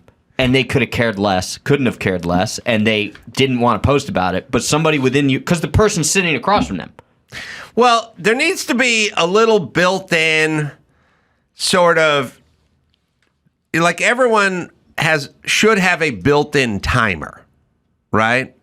Which is, like, you know when there's a really long line at the rental car checkout, and somebody's just up there, and it's like, Jesus Christ, it's been 15 minutes you're telling us. Yep. And then at some point, they give them the keys and the paperwork, and they take like 2 steps back, and then they turn around and they walk back, and they go, is there a Color Me Mine anywhere in town? And then the person gets the thing out, well, let's see. Okay, here we're at the airport. You're like, bitch, move it on. Move it the fuck on. There's 26 people standing here. Really? Really? I was doing premium check-in or whatever when I was flying back from Florida, and there was like a family there. It was like the woman and the daughter, and they're just standing, there's like 2 windows, a line of 14 people, and the one woman just never moved. She just never moved because she was waiting for her husband to come with the luggage. Oh. And I was like, this is the luggage check-in line. If you don't have the luggage, bitch, just step out. Yeah. Step out. And by the way, the person behind the counter needs to go, excuse me, stand right there. When your husband shows up with the luggage, if he ever does, when he does, then we can come back and deal with it. But for now, we have a bunch of people in line. Like, you need to have the internal clock. Courtesy. It's like a little clock. I see. It used to be at the ATM when you're spending too much time. Then they got people behind you. There's people. They're other human beings. I do it at the urinal. I'll even cut off midstream because I'm like, my time's got. I feel bad. My internal clock. Good for you. Pinch that thing off. So you have to have a little internal clock, and then you also have a kind of a situational awareness. Like, I'm talking too loud, or I'm cutting in front of people, or look, I'm breastfeeding, but maybe Dawson and his mom don't want to wait in the line at the omelet bar with me feeding. Like, and also, there's always an easy fix, which is, I'll just sit here and breastfeed my child, and then when I'm done, I'll get up and I'll get in the buffet line. It was interesting, though, that my instinct was just look away and move on. Right. put it behind you. I've never seen that before.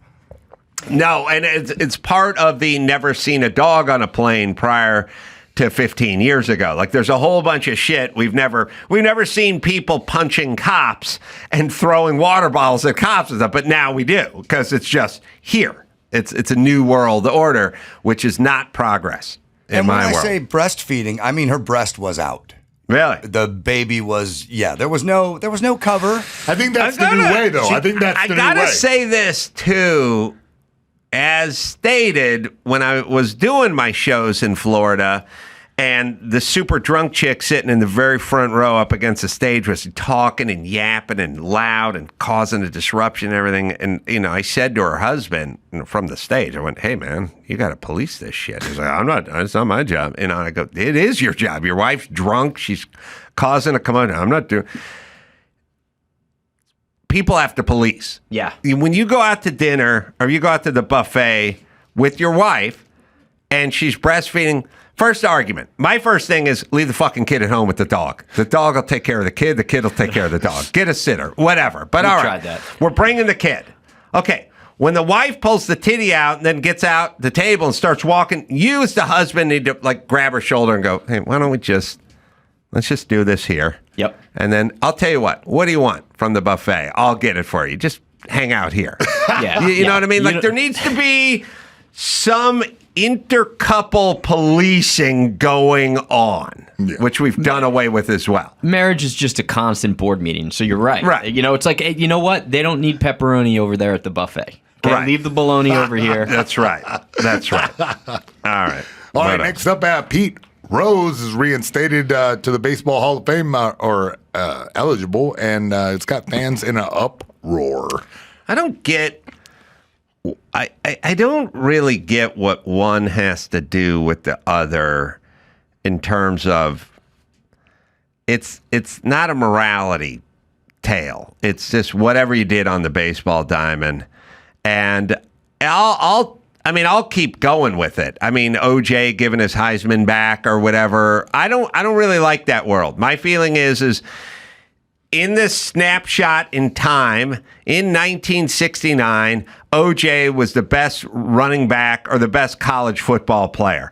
Thus, he was presented a trophy. Yeah. Okay, that's what would happen in 1969. In 1994, tried to cut his ex-wife's head off. But it still doesn't nullify. I still got game film of him running all over Stanford. So just leave it. And then we will think of OJ as the guy who won the Heisman Trophy and cut his wife's head off. Because I got enough room. Do you know what I'm saying? Yeah, I got enough room for that.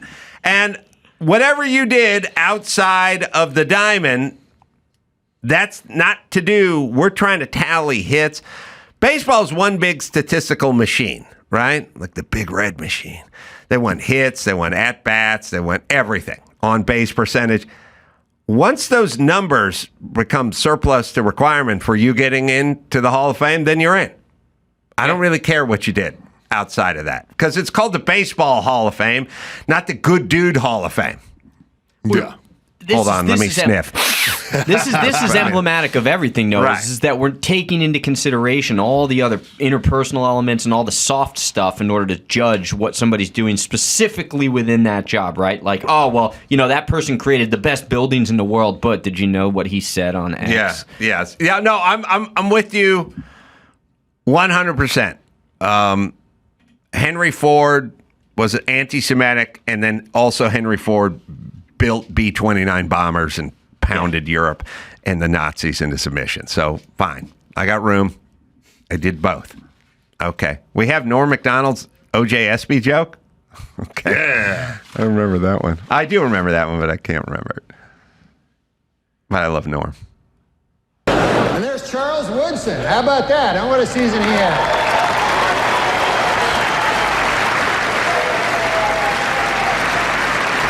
Great, man. He became the first defensive player to win the Heisman Trophy. And congratulations, Charles. That is something that no one can ever take away from you. Unless you kill your wife and a waiter, in which case... Oh, they don't like it. What? No, he didn't. It's funny. Yeah, so I've always been, look, and then, okay, there's two things I don't abide by. One is whatever you do off the field, that's whatever you did off the field. You were retired. We're basing this on your playing days. So that's it. He goes into the Hall of Fame. For me. Then the other thing they'll do to everybody is they'll go, well, it wasn't so much that he gambled, but he lied.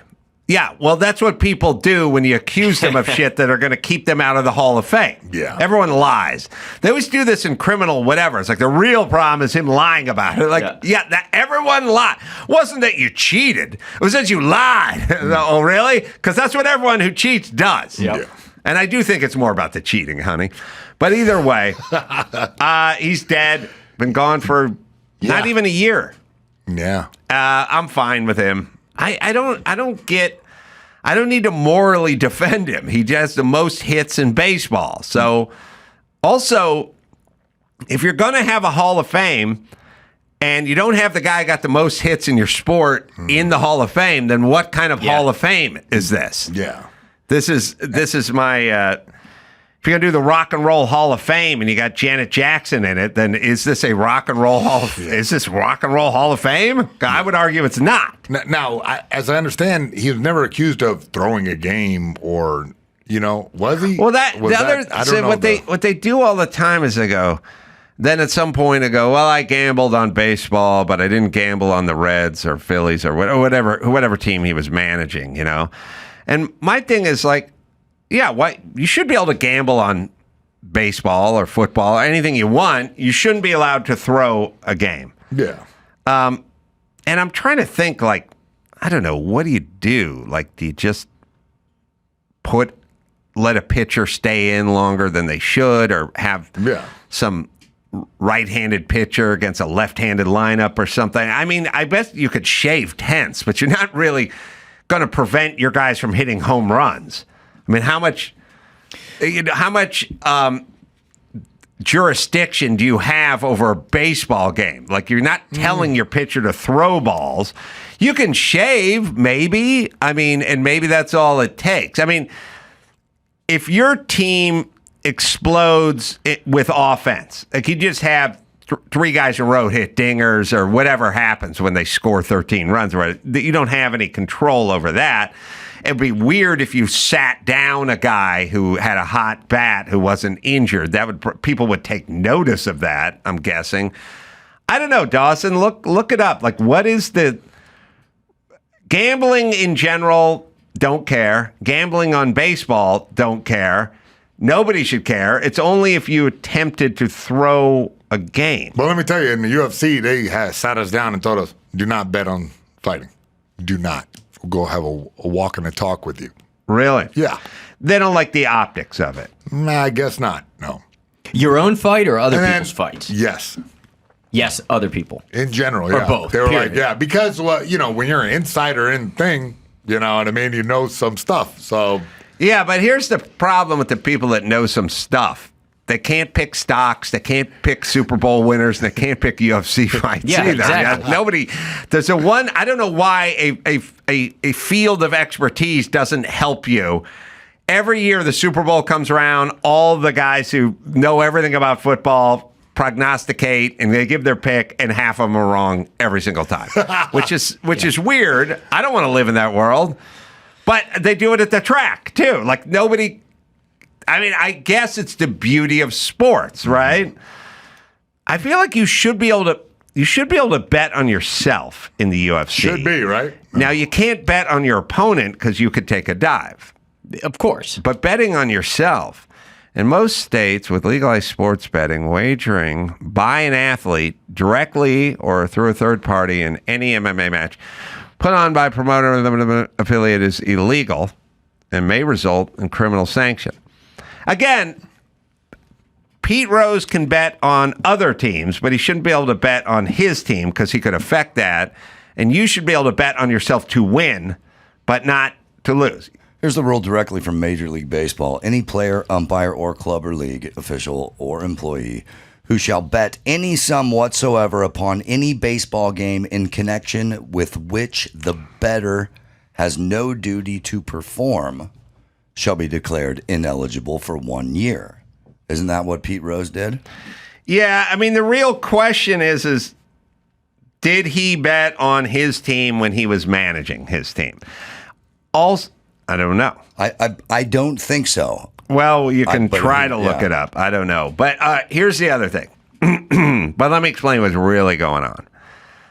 Betting when he was eliminated or made ineligible for the baseball,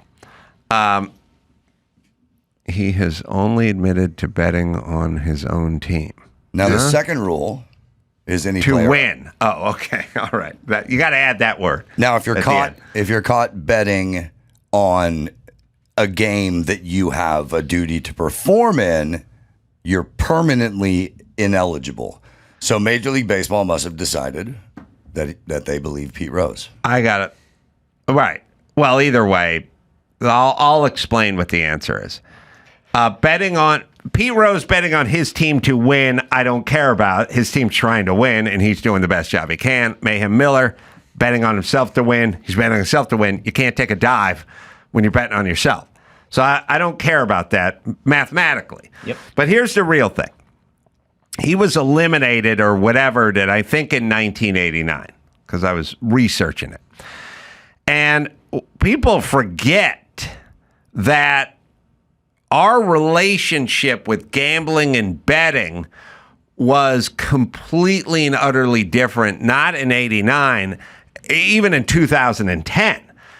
Like, I think when you would give your sports, like if you were on a sports show 10 years ago and you gave your picks, you couldn't even work the spread in, which is insane. So then you're on like a sports show and the sports show guy's like, well, I'm going to take the 11-1 Steelers against the 0-42 Bengals for the win. Okay. At home. Yeah. Okay. But what about giving away 17 points? Now it takes some prognosticating. You just take a team that's heavily favored because they're unbeaten. You're taking the Patriots in the middle of a 14-year-old. They're playing Cleveland at home. You know what I mean? This Cleveland's using their second. You're taking the Patriots for the win. All right, Bob, who do you like? I like the Patriots too. Yeah, do you like the Patriots in giving away 17 points, though? That's the prognostication. And so all there were rules. No given points. No talking about it. No saying if I were a betting man. It was all forbidden. Everything was forbidden. No spreads. No anything. Well, now they're all sponsored by gambling companies. Yep. It's all 100%. Here's the VIG. Who is take them against this. Look for this. Look for the points. Take the points. Take the over-under on the... They're all just saying the quiet part out loud now. There's a completely and utterly different relationship because BetOnline is sponsoring the segment of ESPN picks and pops, and I'm going to give away the points. I'm going to take the Chiefs at home. I'll take the over-under. I'm not going to, I'm going under on the over-under. Like, it's all gambling. Because somebody at some point just went, oh, fuck it. Yep. We're here. That's all these people do anyway. The only reason they're watching is gamble. Let's get paid. Let's just do it. So it was, if you said in 1989 on, let's just say you're on Inside the NFL in 1989, and you were sitting there and you're like, well, I'll take the Chiefs over the Bengals because they're a 3-point dog, and I don't think they're going to be able to. They'd yell cut. They just yell cut and go, you can't. Just say like the Chiefs or the Bengals, where there's no talk about points or spreads or over-unders or anything, right? So when Pete Rose got cultural, or was that just legal, or what was going on back then? It's like what we did with breastfeeding at the buffet. Like it just wasn't accepted, and now it is. Or what we did with pot. Yeah. Got guys toking out, lighting up, smoking out, whatever. You used to go hide behind the dumpster and blow it into your sweatshirt, Yeah. Now it's people this is dogs on a plane. It's just out. It just is. It's kind of a look, people want to gamble. We want to make money off of people who want to gamble. ESPN wants us to pay them for the commercials of the people who want to gamble. What are we doing here? What's the charade? You know what I mean? Yep. They're down at the sports book. Why are we giving all the money to Caesars? Let's take they're going there anyway. Let's just take their money here, And ESPN, and by the way, there's no moral outrage. ESPN will pay you, and then you'll give whatever moral outrage you had is gone the second we write you a check, right? So when Pete Rose is gambling, it's a completely different America. It's like, we don't talk about gambling, we don't do gambling, we don't disallow, we frown on gambling. Now it's ubiquitous, and that's all anyone does. So I don't believe he'd be penalized. And there wouldn't be the moral outrage. Yeah. I think some of the moral outrage is dissipated, and that's the reason that this has gone on. Because now everybody does what he did right on their phone. Right. Yeah. But my son gambles on the UFC. Yeah. Yeah. Yeah. Last up, Erik and Lyle Menendez are now eligible for parole, and a judge resentences them. Yeah. Today, 35 years later, I am deeply ashamed of who I was, Lyle told the court after the judge's decision. A California Parole Board, will now decide if the men are suitable for release. I was laughing because I was doing a radio show yesterday, Conway Jr.'s radio show, and I was picturing, they went in like 90, whenever Pete Rose got thrown out of baseball, it's about the time the 91, whatever that was. Yeah. But I was laughing to myself because I've been in for like 30-something years. And when you're in prison, they got to teach you a trade or skill or something, learn how to do something. Oh, yeah. And I thought it'd be funny if they got out, like, would you get training in VCR repair? Oh, I got bad news. Why? I'm about 30 years working on a trade. I think I could take one of those things apart blindfold, clean the heads, and put it right back together again. Yeah. Okay. Lyle, what do you got? Typewriter repair. Oh, boy. Okay. I have to get you a job at Gruel's Kitchen. We'll hire. Yeah. All right. Now, the question is, who fucks them first? Who's the first? Who's the first chick? There's going to be some housewife of Beverly Hills or somebody, former Baywatch cast member, like some aging starlet's going to have to swoop in. Right? I didn't do full research into them, but I'd be surprised they don't have like conjugal visit wives sort of already. I think one of them's married, but I don't know if the other one's married. I thought the other one was a little bit, He's using the yellow bandana. Yeah, in the backside left what pocket. I miss? Yeah. I miss lighting the loafers. Yeah. I didn't even know what it just meant gay, but it doesn't make sense. Lighting the loafers, putting from the rough. Little sugar in his gas tank. Yeah, there's going to be Dancing with the Stars. There's going to be Masked Singer offers. It's all going to be out there, right? Mm-hmm. It's going to be a nonstop offering. What do right? you mean? I've been trying to book him this whole time. Oh, Garagos will get him. All right, good. He'll get him. Yeah. Big Brother. It's all gonna be there. But I don't know. Is one of them married or both of them married? And I don't mind. Let me tell you my policy about guys marrying people in prison and women marrying people in prison. It's the same one I have with the Florida school teachers that fuck their students. I don't like it when they're hotter than my girlfriend. You know what I mean? I don't like to go, Jesus Christ, that guy's in prison. He's pulling better tail than I am. That guy's 14 and in Dade County. What? I didn't get anything that looked like that when I was 14, much less 22. No, I don't like that. I don't mind when they're pigs. I'm just like, all right, yeah, knock yourself out, crazy lady. Erik and Lyle Menendez have wives, Tammy and Rebecca. And so they're both married. Now, exactly. I don't think it lasts.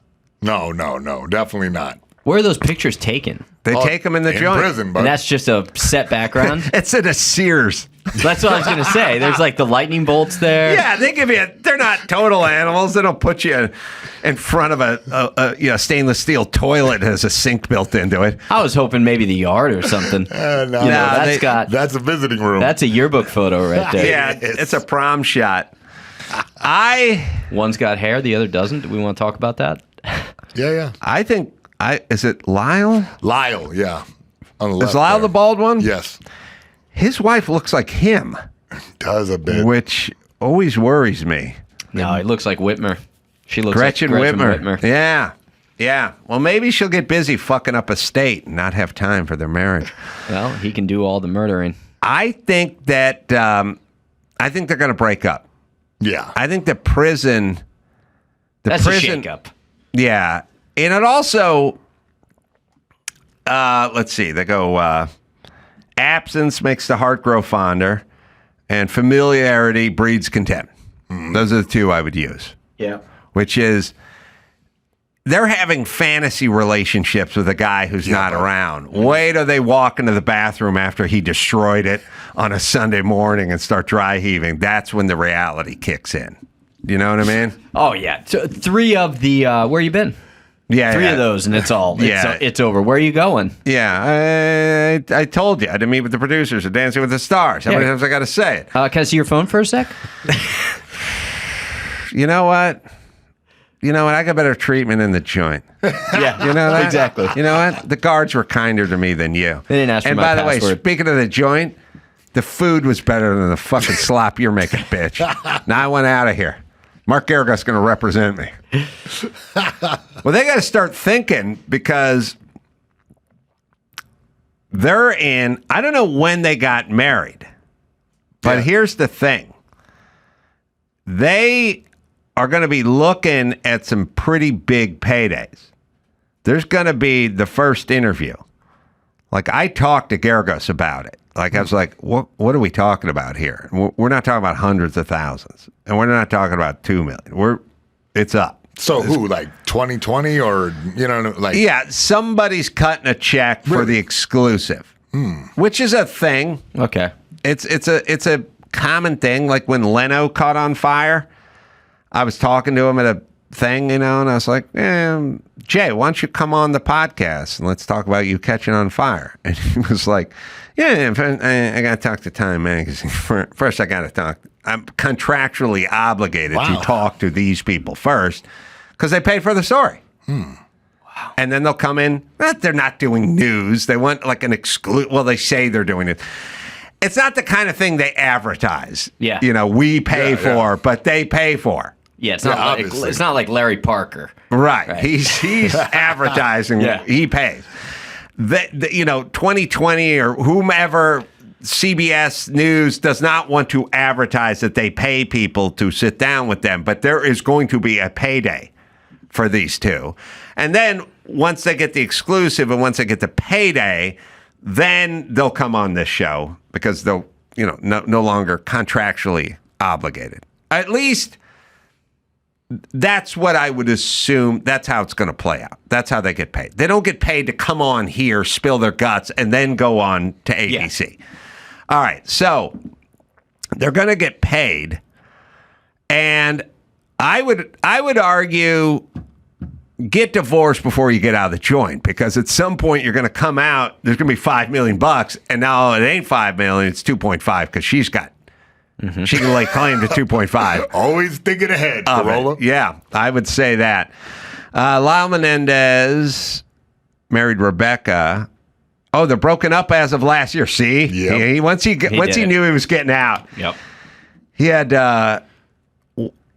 to talk to Garagos, and Garagos I think I have you out of here in less than a year. Okay, good. By the way, speaking of attorneys, good divorce one. So they're She's broken still up. Going to get half of his ramen noodles. Eric has been married since '99 in the waiting room of Folsom State Prison. Tammy later stated our wedding cake was a Twinkie. Fresh out of the commissary. Yeah. Or maybe that's just some kind of gay code that I'm unaware of. Yeah. Either way. All right. So one already got the preemptive divorce. It's a weird angle. It's a weird angle if you want to get divorced and you've been in prison for 30 years because you can't work that angle where you'd go, look, I'm not asking for a divorce, just a little time apart. Let's just take a break. Yeah, you've been a hole for 30 years, so I would think that would constitute that. I don't think it's going to work. I think it's going to be overwhelming for them when they get with the women. And also, there are going to be so many women throwing themselves at the Menendez brothers. Yeah. Because women are just fucked up that way. Oh, yeah. They're going to throw themselves at them. There's going to be a line of women trying to have sex with these guys. Oh, yeah. Daddyissues.com. It's on. People are signing up. It is on. All right.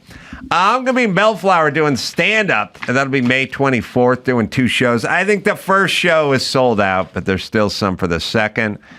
Tacoma, Washington, Tacoma Comedy Club doing stand-up there May 30th and 31st. There's 2 shows there.